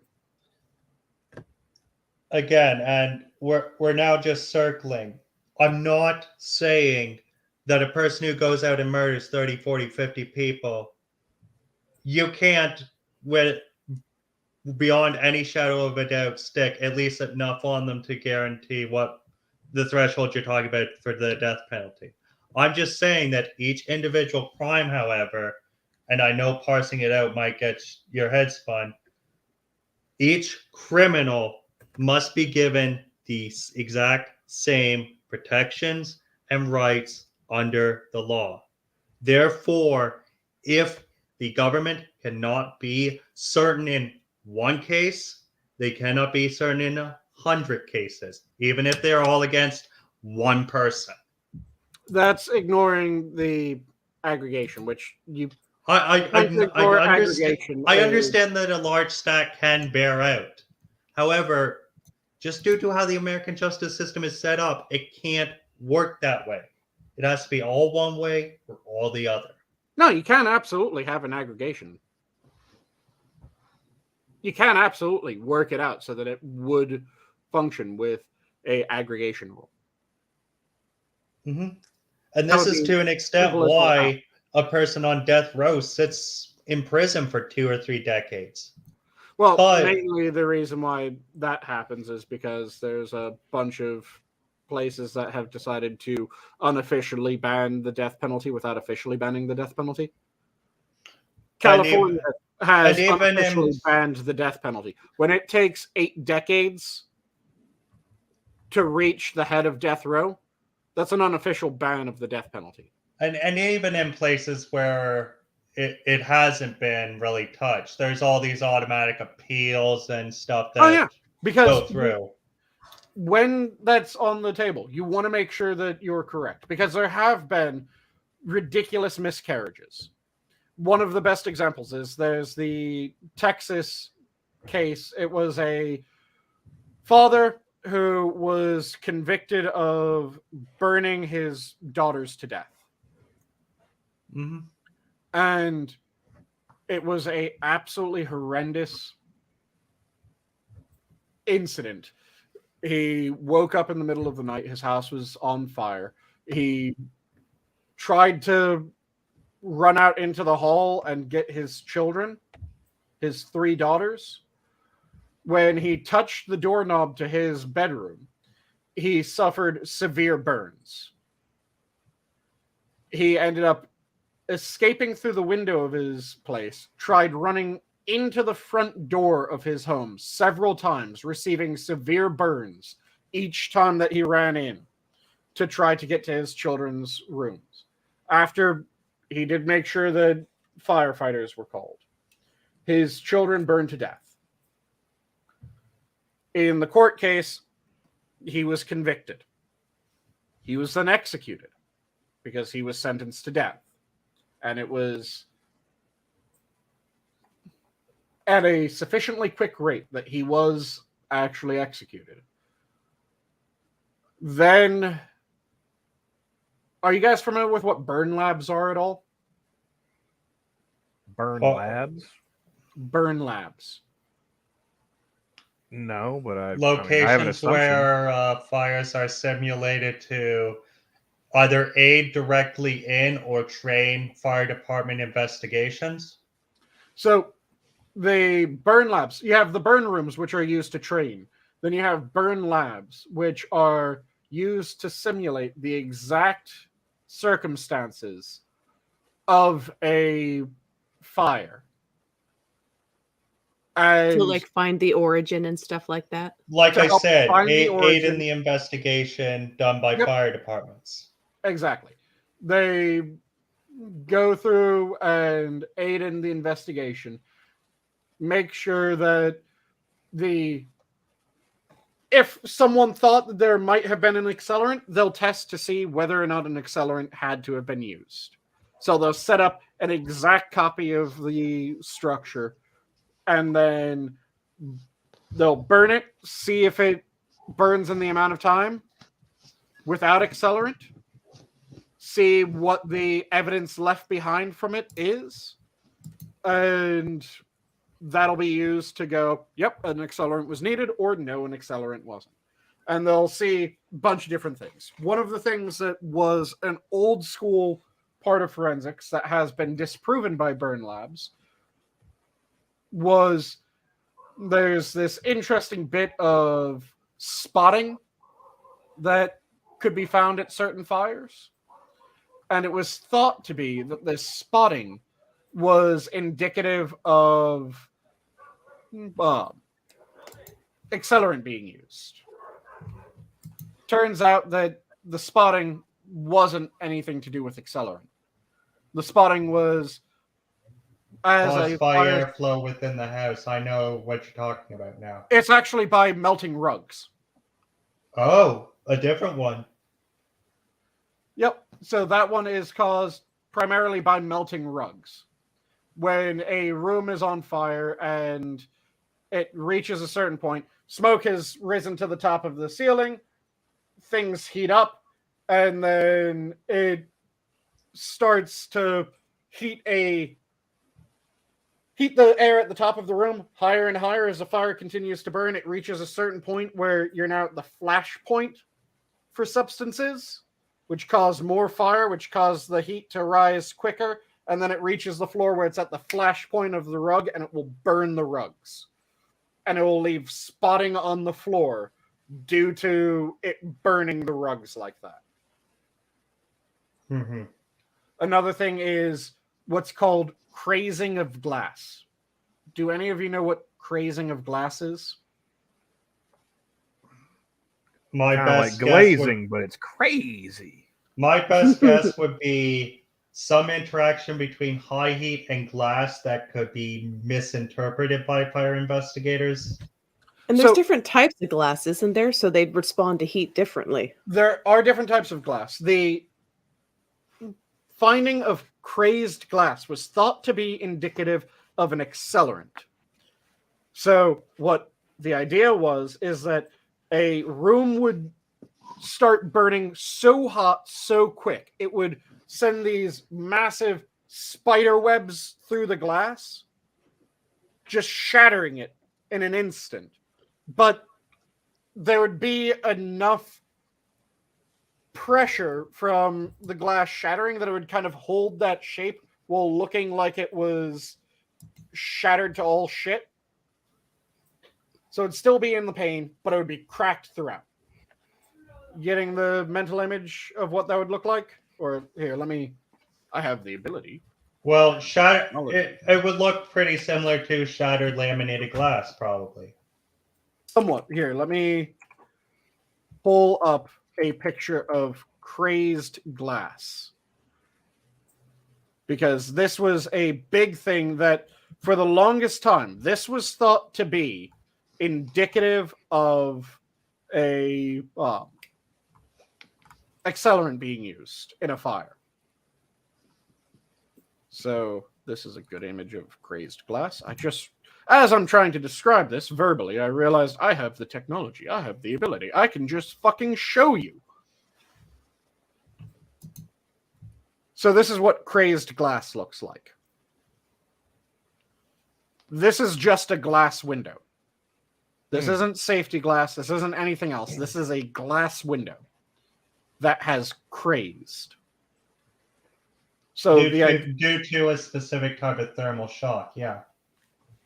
So the idea was that this was caused by it burning so hot, so quick that the glass would just shatter like this. So burn labs became a thing after this one case because the man was emphatic that he had been innocent up until his very execution. And as he was being executed, his last words were, "You are killing an innocent man." And I believe his full last words were, "You're killing an innocent man, but at least I'll be able to see my daughters again." Heartbreaking shit that happened to this guy. So burn labs became a thing. They started testing out these things. One of the bits that aided in the conviction of him and aided in his death penalty sentence was the particular pooling burn patterns that I already explained were found throughout the house. So they use that Buddy saying, probably liked his rugs. So they use that saying that, see, this is a clear example of accelerant. And then another bit of evidence was the windows in the entire structure were crazed. So they found out what actually causes crazing. Do you guys have any guess? Mm-mm. A form of thermal shock, but you're going to explain the direct form. So if it was actually what people thought it was, you would have the glass gets heated up very quickly and it does this crazy break in an instant due to air pressure. And the thing is that if you actually heat up glass, some of you guys might know this. If you've ever purchased non-Pyrex bakeware and you've accidentally left it on a burner that you didn't realize was on, have any of you guys ever had that happen? I have not. So if you ever end up with that instance, you'll notice something very specific about how this bakeware breaks. It fucking explodes. When you break glass by heating it too quickly, it shatters. And it doesn't shatter in crazing. It shatters in almost an explosion. Because what happens is that you have thermal expansion. And as you have thermal expansion, you have the rest of the glass trying to hold it in the shape that it should be in. As the glass is trying to expand, eventually that force that is trying to expand exceeds the force that's trying to compress to the point where it just shatters violently, sending shards of glass around. So if it was actually caused by high temperature, you would just see blown out windows effectively.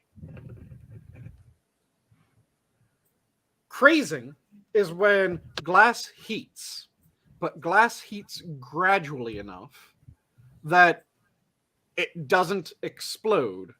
It just gets very fucking hot. And then you try to put out the fire with hoses. Oh, it's thermal shock the other way. Hoses, as you're spraying water on the house, end up aerosolizing small droplets of water. Those small droplets of water hit the glass, and it doesn't cool it down so quickly that it would cause, again, an explosion. If you freeze it too quickly, you can also get that shattering. But it cools it rapidly enough that it does crack the glass, but it cools it slowly enough that that tension that I was just explaining, where the glass was expanding, but the rest of the glass was trying to hold it in shape, is slowly released. So it shatters, but then eases back up. And then it shatters and it eases back up, and it shatters and it eases back up. So it tightens up as it's cooling, but it tightens up slowly enough that you end up with shattered glass that is still in the shape of a pane of glass. So in the first burn lab, which was of this person's home, they found out that every piece of evidence that had been used to convict him, every piece of evidence that had been used to demonstrate beyond a shadow of a doubt that it was an arson, actually exonerated him. It showed that there was no accelerant used in the house. The burn lab was able to confirm that what happened was there was, I think, a pot of something left on the burner. A typical start for a house fire. It boiled dry. What was inside the pot started to burn, caught on fire, and that fire spread. And when that fire spread, it spread throughout the rest of the house slowly. By the time that it reached the master bedroom where he was and woke him up, it had already consumed a good chunk of the house. When he tried to open the door, he received the burns because the doorknob had heated. He then escaped through the window. This saved his life, but it also gave a bit more oxygen. When he tried to rush back inside to save his children, he again opened a door, providing a little bit more oxygen. His children ended up suffocating in their rooms due to the fire. But everything that he had done as a father in a panic, trying to save his daughters. And there was absolutely no evidence of arson. This was one of the instances that caused burn labs to become a thing. And it was a horrible use of the death penalty. So yeah, I absolutely agree. Death penalty should not just be for any crime, should not be easily proved. It has to be much higher level of evidence and severity. So it shouldn't be for one charge. It shouldn't be for 2 charges. It shouldn't be for 3 charges. But when you're dealing with someone who they have murdered 20 people and they've been tried for each of those, at a certain point it just becomes, remove them entirely and burn any chance of this person ever re-entering society and avoid burning the money. That's the extreme that I'm talking about when I'm saying that I back death penalty to a certain extent. Standard crimes, no. I just have an inherent like reluctance to give the state authorization to murder people. Like they already have way too much authority. And I absolutely understand that. Like I said, it is something that if it were installed, I would want it. You would only apply this for 3 or 4 crimes: treason, child, violent sexual acts to be safe for YouTube, and mass murder. Yep, it would be chomos, serial chomos. It would be serial killers, and then treason is a standard. Those would be the ones that I would go, I'm fine with it being in place for those. It's kind of like how I've said on air before that I think if you knowingly accuse someone falsely of a crime, there's one part of the Code of Hammurabi that I kind of like, which is if you knowingly accuse someone falsely of a crime, you suffer the same punishment that person would have received. And I kind of like that, and I kind of think that should be implemented to a certain degree. In some cases, like demonstrably, like proven cases of fraudulently accusing someone of something. Which is exactly the criteria that I would want. I would want it to be that... Like that fat broad in Great Britain who accused like multiple dudes of rape. Yep. I would want it to have to be that you have to prove beyond a shadow of a doubt that this person knowingly lied. Not that they were mistaken, not that they pointed the finger at the wrong person, but that they knowingly lied, then I think that they should be punished with the same thing that the person that they were going after would have been punished with. The other thing that I've said many times on stream, and I still stand by, is it pisses me off that attempted murder has a lower sentence than successful murder. Well, in theory, it's a less heinous crime due to the failure. See, Yeah, I but don't think that we should incompetence reward shouldn't failure. be- yeah. I don't think that we should reward failure. I think that if you tried to kill someone and you just suck at it, you had every intention of killing the person. You did not kill them out of some grace of spirit, out of some element of temperance. You failed to kill them. Intent has been a really big factor in sentencing for a whole slew of crimes. I mean, intent is the primary differentiator between murder 1 and murder 2. Between all of the murders, in fact. Because there's a whole bunch of murders and manslaughters that the only difference between them is degree of intent. Yeah. Did you mean to do it? And how much did you mean to do it? Did you think about it a lot beforehand, or was it kind of a in the heat of the moment deal? Was this a complete fucking, you were just a dumb fuck and you should have realized that this can kill someone, but you didn't realize that this can kill someone? Like the YouTuber shooting off a desert eagle and only using a dictionary to block it. Yeah. When you have that sort of shit, we already deal with intent. It should be, to my opinion, if you attack someone meaning to kill them, meaning to do harm to them that could kill them,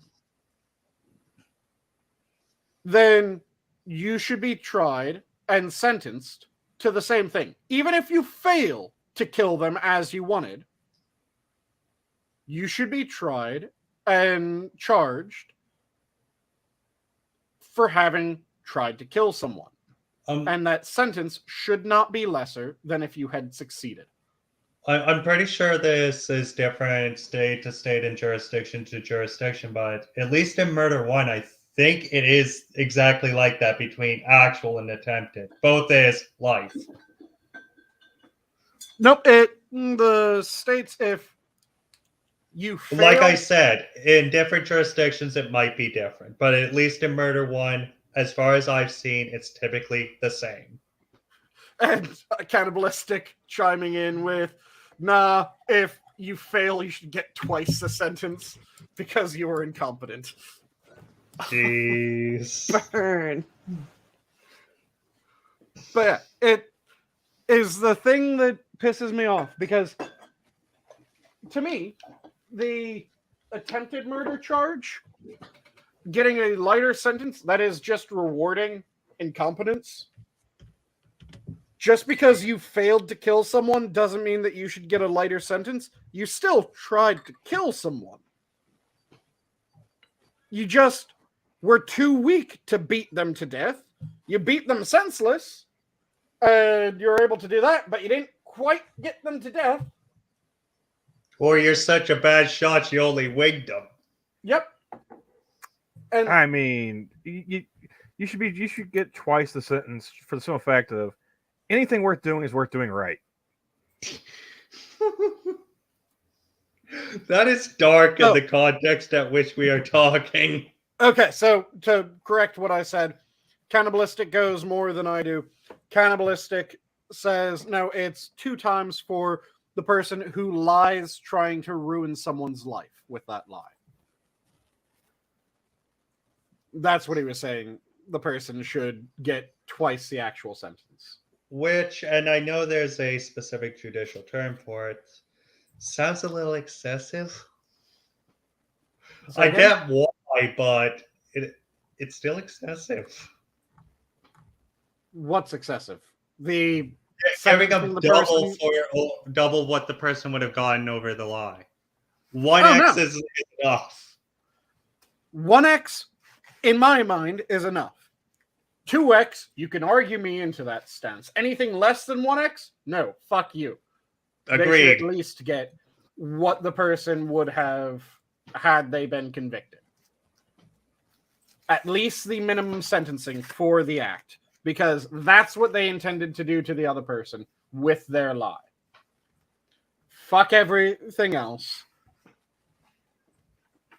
And like I said, when it comes to the other bit, Well, as soon as such a law is enforced a few times, it wouldn't need to be used again because... oh yeah, it immediately becomes a thing that the number of false accusations for shit, the number of fake hate crimes would fall overnight. They would. Yeah. Because currently... They are far too glorified. Like, yeah. That's why they're done in the first place, and it's just been so disproven. Yep. Because currently, the reason why Jussie Smollett decided to fake a hate crime was there was no punishment, there was only reward. So he did it. Then he got a bit surprised when there was a punishment, and he bitched and moaned that there was a punishment. It wasn't. He almost got out of it. They had to revisit the case. Yep. And imagine all the ones that aren't, like, internationally covered. Like, that dude was on high beams. Like, the light was on him. Imagine, like, the people who are just regular assholes doing this. Well, well, for money and cause and for, you know, gain. Like, there's a lot of incentive to pull that shit off. Fortunately, at least in the Smollett situation, he received enough of a punishment before the court case. He lost a multi-million-dollar contract. Oh, no, he didn't. Yeah, he did. See, he lost that contract, but he has the undying loyalty of a shit ton of people right now.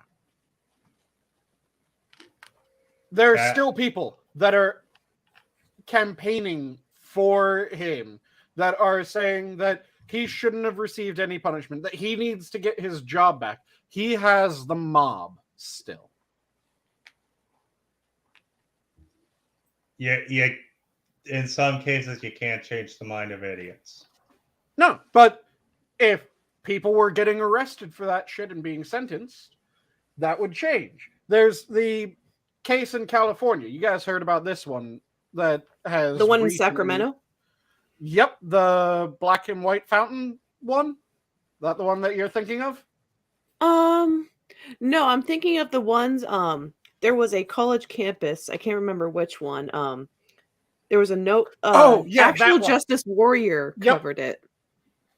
Yeah, you're thinking of the college one. I was thinking of the high school one. Yeah, just because some white people had the audacity to use their card key to get into their building where they're staying at, well, they must have done it. Yep. So the one that Gabby was talking about. Gabby, do you want to give the rundown of it so that everyone knows what you're talking about? I watched the video a while ago. I'll let you. Like, yeah, I was listening to it while I was driving, so I don't feel like I'm the best to... If you guys want to see it, Actual Justice Warrior, he's a really good YouTuber. Yep, Actual Justice Warrior did a fantastic video on it. The gist of it is that there was a college campus dorm where a black student said that they were getting these hateful, racist Post-it notes on their door. So they brought this to the attention of the school. They immediately pointed the finger at 2 white students, 1 male, 1 female. And the hate mobs immediately started forming and demanding that these people be kicked off the campus, harassing them. The school had to hire security staff for the 2 students because their lives were being threatened every time that they left their dorms. And I'm assuming the school during this entire time was conducting a proper investigation of such allegations. They got shat on for having the audacity of innocent until proven guilty. Yep, and what happened was that they actually had a security camera that went down that hallway, if I remember correctly, for the story. And when they checked the security camera, there was the girl writing the post-it notes, slapping them on her own door.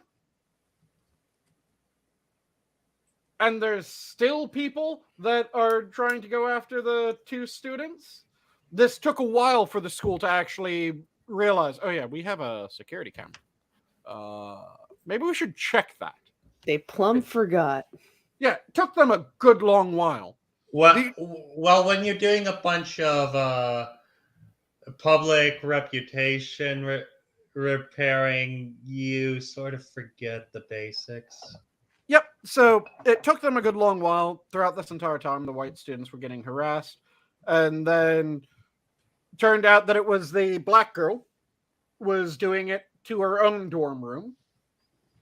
And none of the students that had organized hate mobs, none of the students that had been threatening, that had been harassing, that had been doing anything to the 2 students that were wrongfully accused have suffered any problems. The leader of the Black Student Union, that was the head instigator of a lot of this shit, hasn't received any sort of penalty for his part, despite him organizing several of the protests, him organizing several of the attacks on the accused. It was the vice president of what kind of like? It was the Black Student Union. Yeah, there's segregated unions. Cool. Yep. What year is it? Yep. No, 1957 to get before the Brown case. Yeah, it was absolute bullshit that this shit was going on. And they haven't been punished. They haven't received any sort of blowback for what they did. They just get to continue their education. They get to continue everything. No blowback, no issues. Oh, and the actual victims, like, their names have been leaked. They're still going to get harassed. Like, when job places research their name, they're going to read some bogus articles with minimal to next to no retractions. Yep, it's just like the Duke Lacrosse case. Or Oberlin, too, that bakery. Yep. Oberlin as well. And then the other one that I was talking about, the high school incident, it was a black student complained that there was a racial hate incident where the fountains had signs posted above them. So above the actual drinking fountain, there was a sign saying that it was the black-only fountain. Above the water bottle filling fountain, may I say that's kind of hilarious. The whites were given one where there's actually no fountainhead. Yep. Above the water bottle fountain was the whites only sign. And the school found out about this through a black student complaining, and they immediately launched an investigation. They said that whoever they found was responsible for this, they would punish harshly. They ranted and railed against them. Several community organizers started organizing, saying that this needed to be tried to the full extent of the law because this was a clear callback to 1940s through 1950s southern states. Again, this was in Southern California.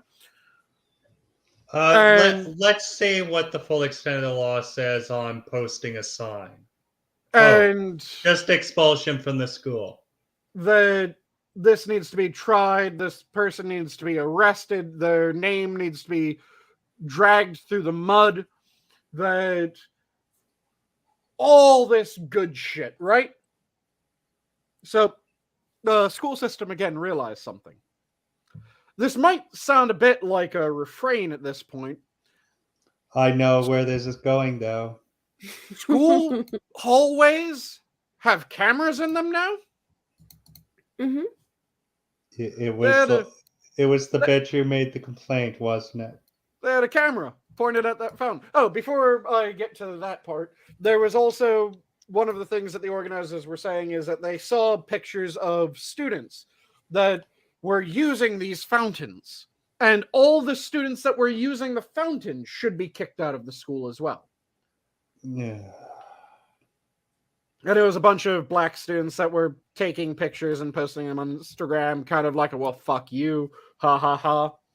And then there are pictures that other people took, most likely, of white students that were just thirsty and getting a drink from the black people fountain. But apparently, white people getting a drink from the black people fountain and black people getting a drink from the black people fountain, according to these signs, was something that they should all be expelled for. Because they were living up to the stereotype. Well, how were the white people drinking from the black people fountain? Living up to the racial hate of the signs. But yeah, going back to what they found out, they had this camera pointed where they could see the fountains. Yeah, it was the black girl who originally reported the incident. If that college had just kept its word about punishing them to the utmost extent that they could, then fair game. Like, Yes. did they? What was this lady expelled? Did they? No. Oh, and that was the other thing. So in both instances, the schools had hired brand new diversity and inclusion staff. Oh, Which God. was the actual goal in both instances, I'm sure. Yep. So to use the proper acronym, diversity, inclusion, and equity, I think is what it's called. So they hired entirely new DIE staff. And those DIE staff, in both instances, came out once this news had cleared. And both of them, right before this evidence came out in each of the cases, what had happened, came out and said that this was a clear hate crime and that it needs to be punished to the fullest extent. Right after, they came out and they said, well, this is clearly not a hate crime. This was a bad joke. Yeah, no, fuck you. They are both expelled. And It's like looping right back to where you mentioned like someone falsifying, clearly demonstrably falsifying a claim. Any kind of punishment this is beyond a this. ne'er-do-well would have received for instigating on a hate crime should not suddenly be retracted. They tried to pin it on somebody. Yep. And that's the thing, that these people faked the crime even after people were being named. Because in both instances, there were people that were being named and treated like shit for being named as the responsible party before it came out who actually was the responsible party. And at no point did the actually guilty party, the person who faked the crime, come out and say, yeah, it was me. So, again, fuck these people. They should be punished to the full extent. And they should get the exact same punishment that anyone who would have been convicted would have received had it been real. This is kind of like a gross overcorrection. Like people feel like, oh, you know, the past was so terrible, which it has been. But like now they're like overcorrecting to the point of like going off the tracks and actually giving fuel to like I don't know. I just feel like it's just gross overcorrection. Why live in the past? Why? That's what they do. Especially if it was such a horrible time for you. Why? The lynch mob used to be roused by the screaming white woman, and the lynch mob is now roused by the screaming black woman. Yes, thank you. And they think that that is good when, no, the proper response is get rid of the fucking lynch mob. Amen.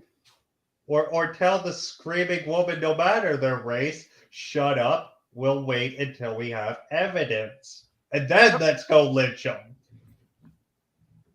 But still, like, metaphorically screaming in the streets gets a lot more visceral reaction from people. We need to desensitize that. Yep. And that's why I'm very much in favor of adoption of that little bit of the Code of Hammurabi of you accuse someone falsely, knowingly accuse someone falsely. We have to prove this beyond a shadow of a doubt in a court of law. Then you get the same sentence that they would have received. Well, in these two school cases, hate crime and bullshit aside, like I said, both of them should have been expelled for posting hateful conduct. Yep. Definitely against the each school's code of conduct, which is their own laws, effectively. Yeah, they should have been expelled. And again, anything that would have happened to the person outside of the school actions should have happened to the person once it was found out that they were faking it. Well, technically in both cases, unless California is going to be California, I don't think anything judicially could have occurred. And court of public opinion, trying to force that to reverse. Oh, no, there's absolutely laws against racial discrimination. And these would have been tried under racial discrimination laws. I'm almost positive. They're just speech and hanging shit up, though. It just doesn't seem like I said, unless California be California, there wouldn't be any laws on the book against simply posting racist signs. Mm-hmm. Like I said, it probably would have been gone after like it was a hate crime. Which I hate the idea of a hate crime in general. Because either the action is a crime, in which case, why is a crime worse if it's after one target than it is if it's after another? How about just if a fucked up thing is done to one person, a fucked up thing is tried, and it's no longer this, well, if it's done against a white person, then that's okay, but if it's done against a black person, then that makes it worse. No, fuck that. If it's done, it's either bad or it's not. There's already stuff on the books for malicious intent. Like, yeah, you already have malicious intent. And if it's a racially motivated thing, well, now you just have the motive. We already figure out the motive in most cases because that helps demonstrate that, yes, this was the person that committed this crime. This was their motive for committing this crime. Yeah, hate laws are far too vague. Like, remember that infamous case of the kid who was abducted and like in the bathtub, and it was only tried as a hate crime because he was autistic, not because they said screw white people, screw Donald Trump. Yep. Imagine if someone did that but said screw Obama, screw black people. Yeah, and the thing was that I don't think actually did end up trying it as a hate crime. I thought they did because of the mental handicap. They were saying that they might, but the problem was that they didn't say anything against mentally handicapped people. Exactly. Therefore, whatever state this was, his leftist prosecutor said... It was Illinois. Oh, I'm surprised that the Illinois prosecutor, considering how corrupt Chicago was, didn't choose legal loopholes to say no crime was committed. Yeah, what... There was it's Chicago. That's that it should have been a hate crime because they were expressing hate towards the fact that he was white. They were targeting that hate of white people in general on him. And they stated all of that in what they were taunting and screaming at him and live streaming. But there were a bunch of people saying, well, that isn't a hate crime. It isn't a hate crime to do horrendous things to white people because you hate white people. On that, I have a simple metric to discover if something is racist. Replace every signifier or identifier of race with black or equivalent, and if the sentence is then racist, it was racist originally. Yep. And Oh, but what then you get they- into the whole structural thing, like I oh, no, don't- well, actually, the whole I- well, actually, no, is stupid. I know. I, I'm mocking that. I don't believe that, but you Yep. have this idiots who are just like, well, actually, there's a power structure involved. And then what they You can't be did- held to equal standards. So after they dismissed it being a hate crime against white people, just on the face of it, they then started saying that, well, it might be a hate crime because he was developmentally challenged. So they're trying to make a bit of a concession without making a concession. ugh. They're trying to And they're trying to avoid the whole hot topic of like, can black people be racist to white people? yep, so they made it, can able-bodied people be racist against, or not racist, but discriminatory against disabled people? And then they came up with that as their cover.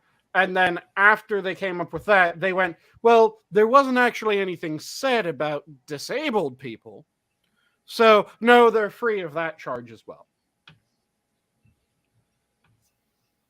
I wonder if they did classify as a hate crime against disabled people, maybe like whoever's representing those I don't want to say kids because they were like at least 18, weren't they? I think the youngest was 16 and the eldest was like 20. Yeah, it was. Yeah, so they can come back and one be of the like, well, girls was actually, we never 16. said anything about disabled people. So that would just kind of prove our entire point right there. Yep, one of the girls was 16. I think one of the guys was 18, one of the guys was 20, and the other girl was like Somewhere in 17, that 18. range. Yeah. Which also, that should have been something that raised a red flag. Why is an 18 and 20-year-old hanging out with a 16 and like 18-year-old or 16 and 17-year-old? That's a bit... What's going on here? Ty, you don't have to correct me when I'm also agreeing with you. True. Doesn't Illinois? I know what you're implying there, Sanguine, but doesn't Illinois have stuff in the books that Romeo and Juliet? not that specifically, but softens that really close range? Well, the 20 and 16 is not a really close range by any of That those. would be the absolute limit. I agree. There's a lot of states that have the Romeo and Juliet, which is an 18 and 17 most of the time. There are some that will do down A to 2-year 16. difference. Yeah, they'll do a 1 to 2 Oh, the year Romeo and difference. Juliet laws? Yep. Romeo and Juliet tends to be somewhere between 6 months and 2 years. That makes more sense. That is quite understandable. Like if someone's in high school together with somebody, I can see that scenario happening. There has to be some kind of also add leniency. to that, if it can be proven that this relationship has been long-standing since they were well before either becomes an adult, back when they were both minors, and this is a long-standing relationship, I think that range should be expanded just a little bit more than 2 years even. For example, two people get together when they're 12 and 15. And that relationship holds out until that 15-year-old is 18. I suppose, but that's something that it really should be almost case by case for me. It's an edge case to begin with, I know. Yeah. To me, the Romeo and Juliet laws make sense for the most part. I think that a lot of places should have Romeo and Juliet laws.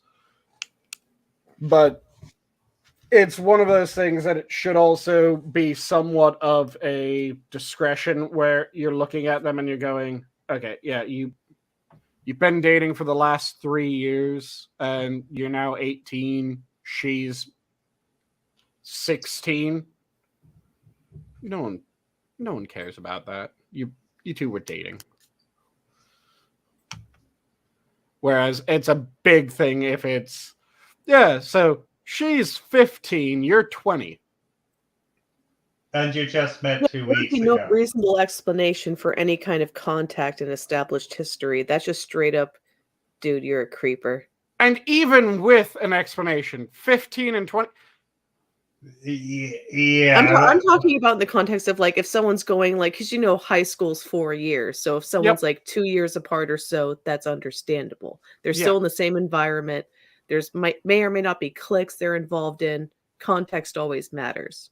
Yeah, hard difference would be anything 4 years plus would be the, okay, what the fuck's going on here? 4 years might be understandable. Definitely 5 years plus is a what the fuck. Mm-hmm. 4 years is still kind of questionable because that's a senior and a freshman. It's conceivable. Like I said, that's questionable. A senior and a junior, that's something that everyone should be going, yeah, okay. Whatever. But like you said, 5+ years, no. Just wait until the other one's an adult, damn you. Yep.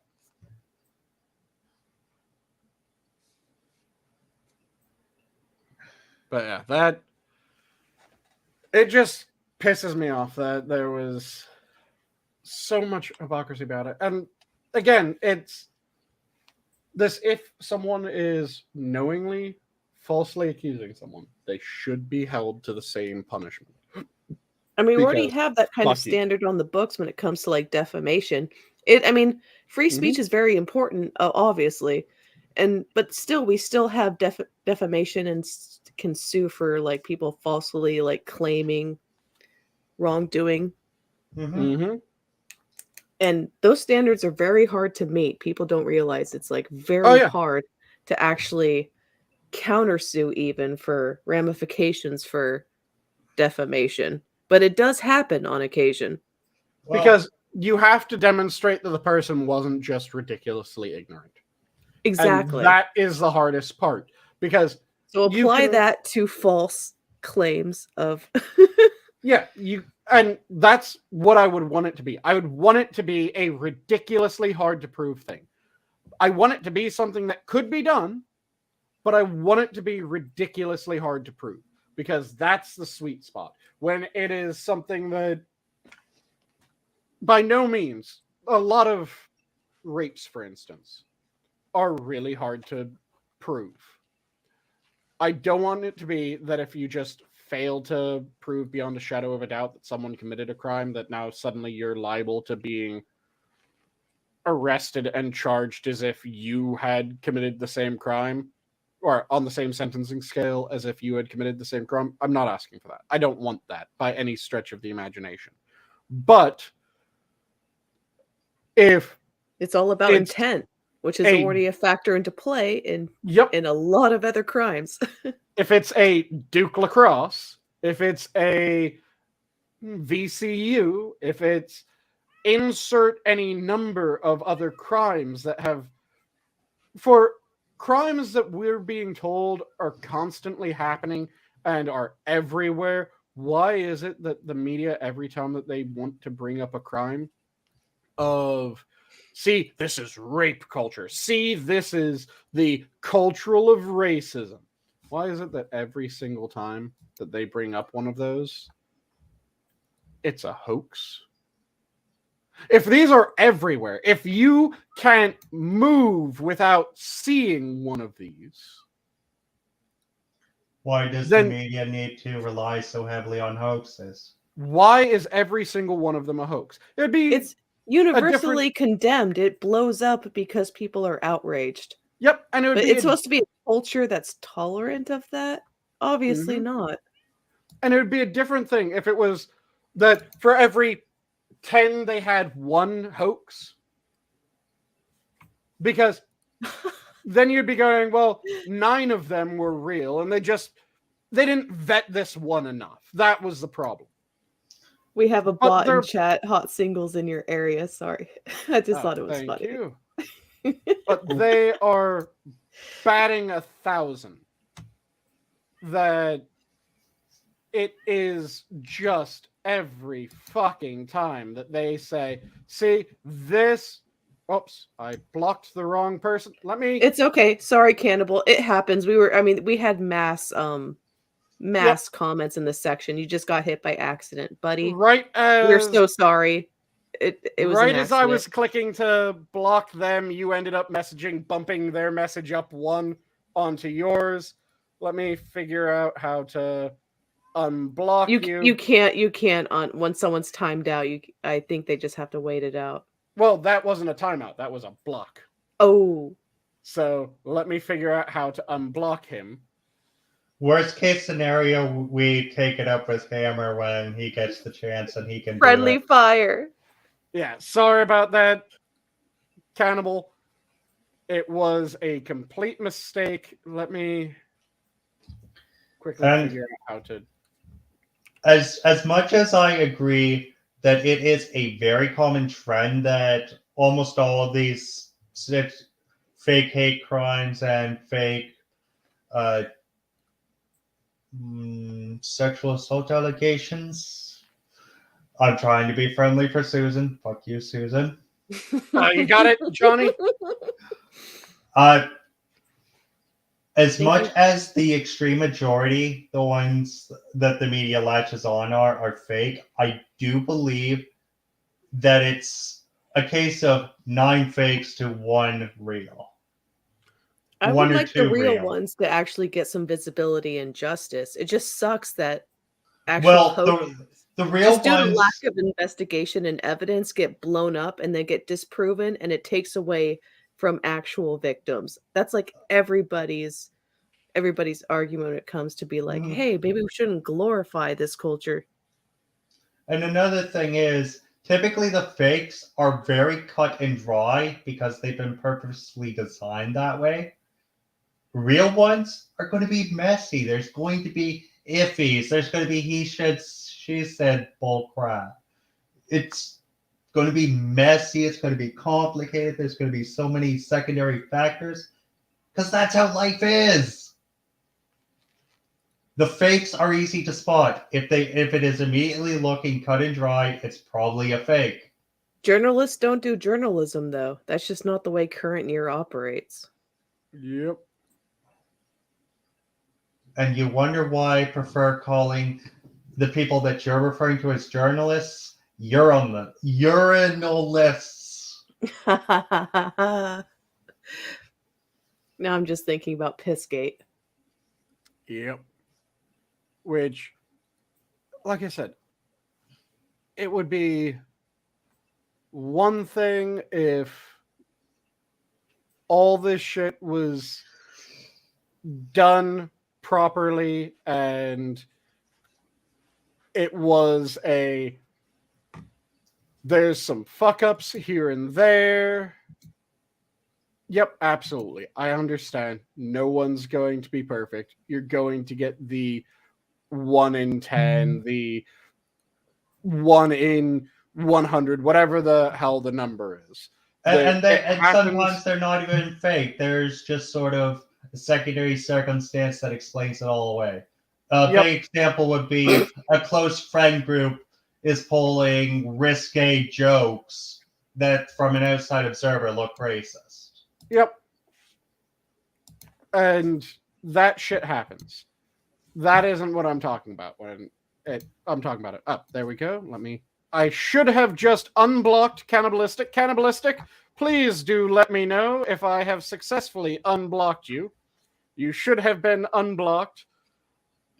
It took some time looking through that fucking list of bots in order to find you. Well, I'm just giving another example of what happens when you find a real one. There's secondary things that just muddy it all up. Mm-hmm. And it still pisses me off endlessly. The hashtag #MeToo bullshit.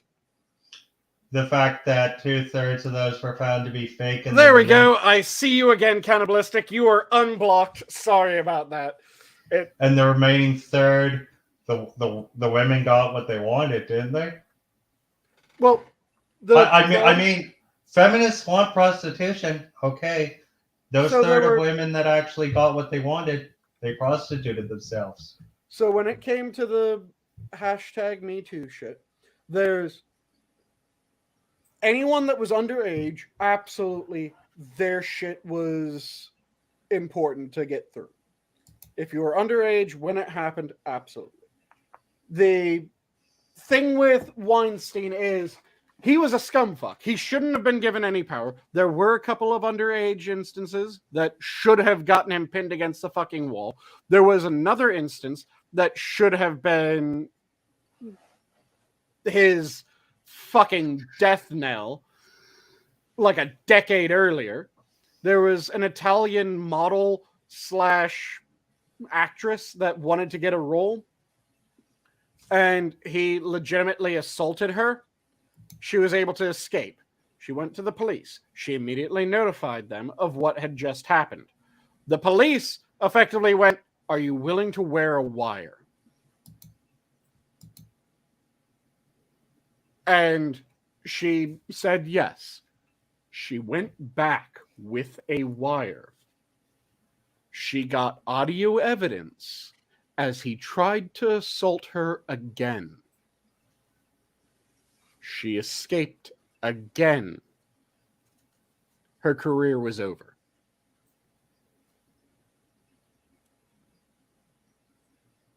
At least her acting career in Hollywood was over. And that reel of evidence, which was documented, never used. That should have been what got Weinstein. Not a bunch of actresses that went, so when I was trying to become an actress, I went to casting. Weinstein said that if I got on my back, that I would get a part. So I got on my back and I got the part. That's prostitution. Mm-hmm. That isn't any sort of sexual assault. That isn't anything that should have been treated as if it was rape. It was a I mean, I can see the argument for extortion to some degree, because if that's your career and someone's telling you, "Oh yeah, my logo's on a whole lot of popular films," you're not going nowhere, honey, unless you go on the bed. That could be extortion, couldn't it? That could be, but a lot of them weren't even saying that it was that. They were saying that I went for a part.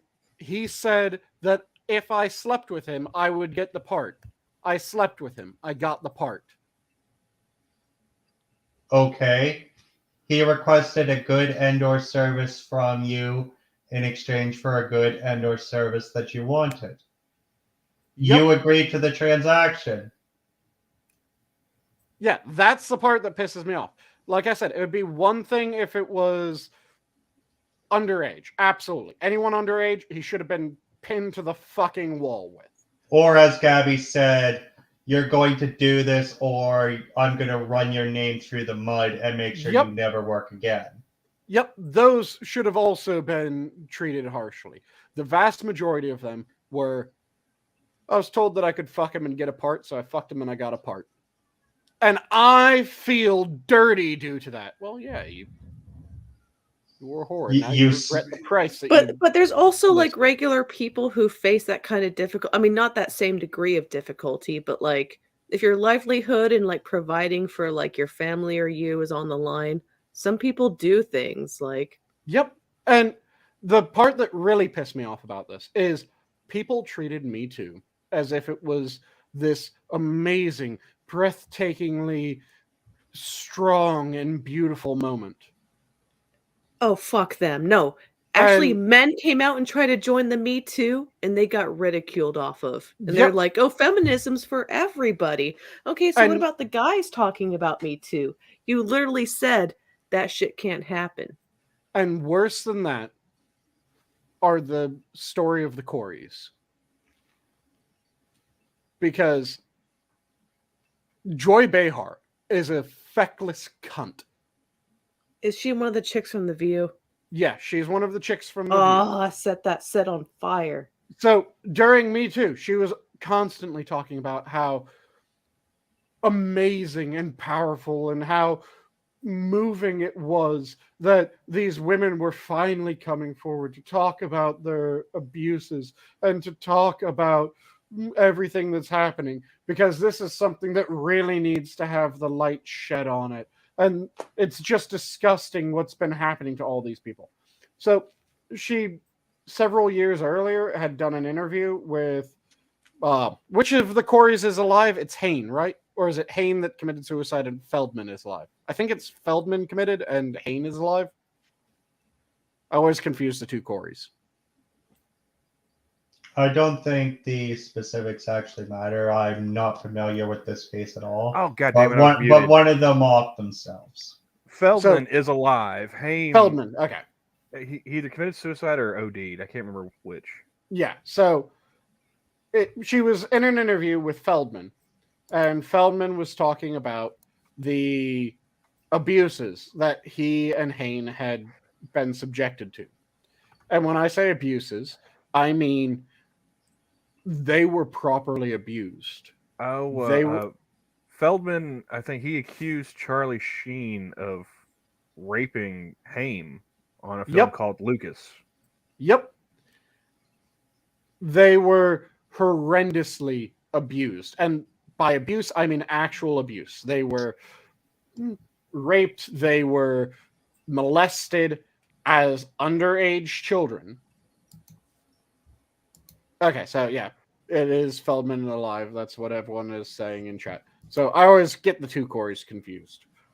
But Hain was Silver Bullet. Feldman was Lost Boys. It's that simple. Okay, so Feldman was doing an interview with Behar. Actually, both Coreys were in Lost Boys. I just think of Feldman being the more over the top.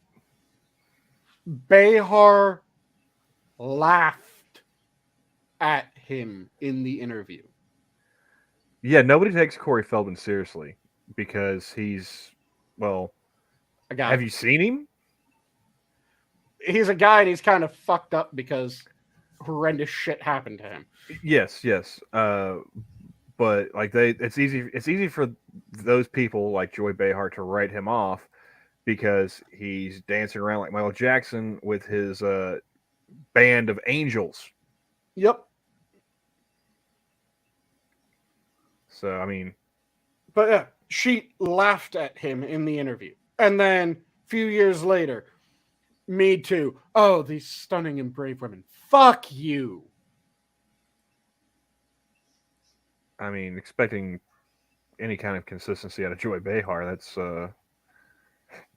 it's going to lead to disappointment. Oh yeah, I'm just saying that that's the worst example of the Me Too bullshit.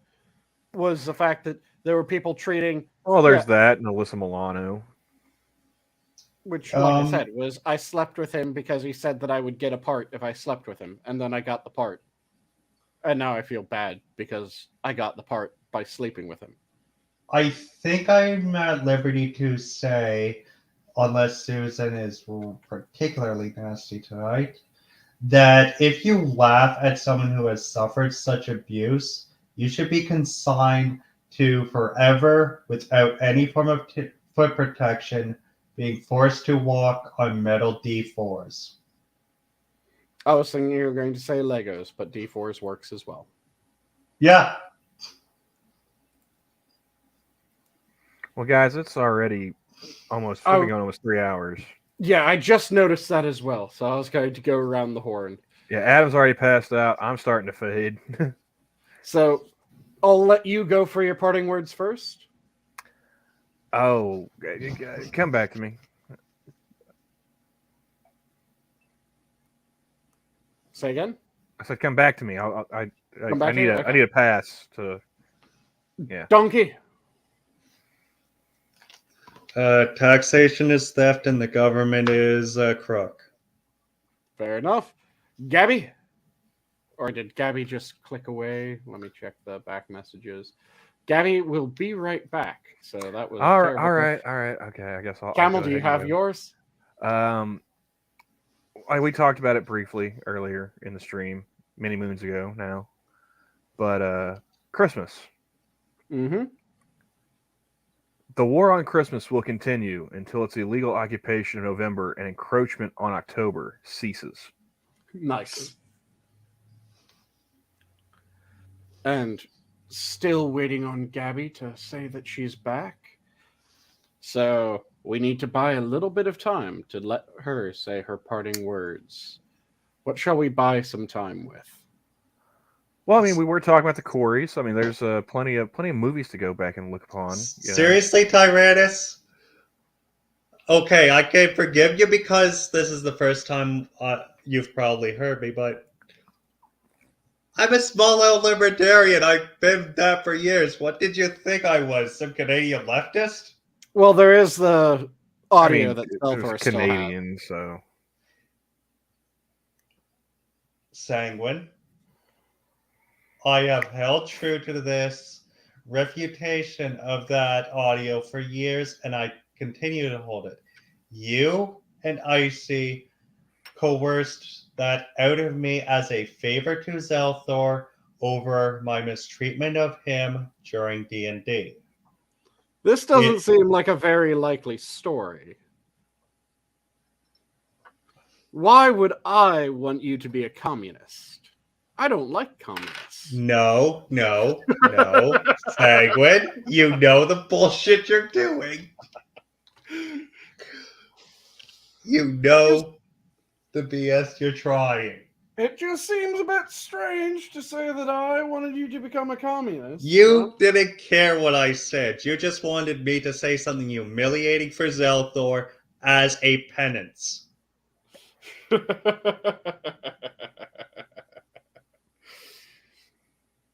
And he was talking about the D4 thing when he said that they can walk over a floor of D4s.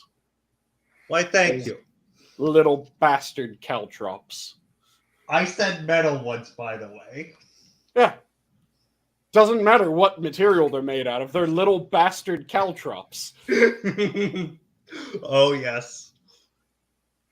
So, I mean, we were talking about the Corys earlier. Yep. There's actually some pretty good movies between them, you know. If you go back and look, Feldman was in Stand By Me. Mm-hmm. They had the Lost Boys. Like I said, Hain was in Silver Bullet. You know, kind of an underrated Stephen King movie. Mm-hmm. License to Drive. That one never gets any love. Mm-hmm. So I mean, you just if you're feeling down about your life, if you're feeling like lashing out, go watch those movies, and then remind yourself those boys were getting raped the whole time, and they still managed to deliver a performance. You know, surely you can put on a brave face for a day or two until whatever you're going through passes. Yeah. And the part that always pisses me off about Me Too is when I actually start thinking about it, and when I think about how, like I said, a good chunk of the accusations were I was offered a role if I slept with someone, so I slept with him, and now I feel bad for it. The part that pisses me off is when I think about the actual victims of that scenario, the people that had talent and could have gotten the role by not getting on their fucking back that didn't get the role. Because let's be honest, the current crop of Hollywood starlets, not exactly known for their acting chops. Well, I mean, I just think about all the chicks they that have a didn't. pretty face and are easily coerced into bed. Yeah, That's and proven by Me Too. we don't even get to see their best performance. Well, like I said, I just think about all the chicks who didn't say anything, and I just assume they sucked a dick. Mm-hmm. And since Gabby's back, Gabby, do you have any parting words? Oh shoot! Okay, We were I'm buying sorry. time. I'm sorry. It's Nature okay. cold. Yeah, well, we've been going almost 3 hours, so that's understandable. Yep. I typed it in the private chat. Sorry. Yep, I saw, and then we started buying time. Thank you, guys. So we're still talking about the Me Too thing, I'm assuming. We're circle back trying to to it. wrap things up, actually. We went back to it when we were doing parting words, because right as I was about to go to you, that was when I noticed, oh, shit, yeah, she said be right back. Okay, let's buy time, chaps. Thanks for having my back, bros. Yep. No parting words. Just hope everyone's gonna have a fun weekend and party on, party people. Today was my Monday, so my weekend's gonna be work. I love being an adult. Yeah, your weekend is just if you get 2 days off in a row, that's your weekend. Yeah, my weekend is Wednesdays and Thursdays now. Today is my Sunday. So I'll leave off with my standard of if you're passionate about something, make sure that you devour it. Don't let it devour you. And with that, have a good night, all. The zoo is closed. Later, taters. Bye, everybody. Ass, this is when you say goodbye. This is when he usually says to blow up your local parliament. Let me sleep, damn it. At the same time, my mouse just had its battery die, so I'm currently swapping the battery as the stream is still live because I have no ability to use my mouse at the moment. So let me swap this in and get that closed. Hello, my honey. Hello, my baby. Hello, my ragtime gal. Thank you for picking up the slack there for a moment, Camel. Thank you. Now, have a good night, all. Bye.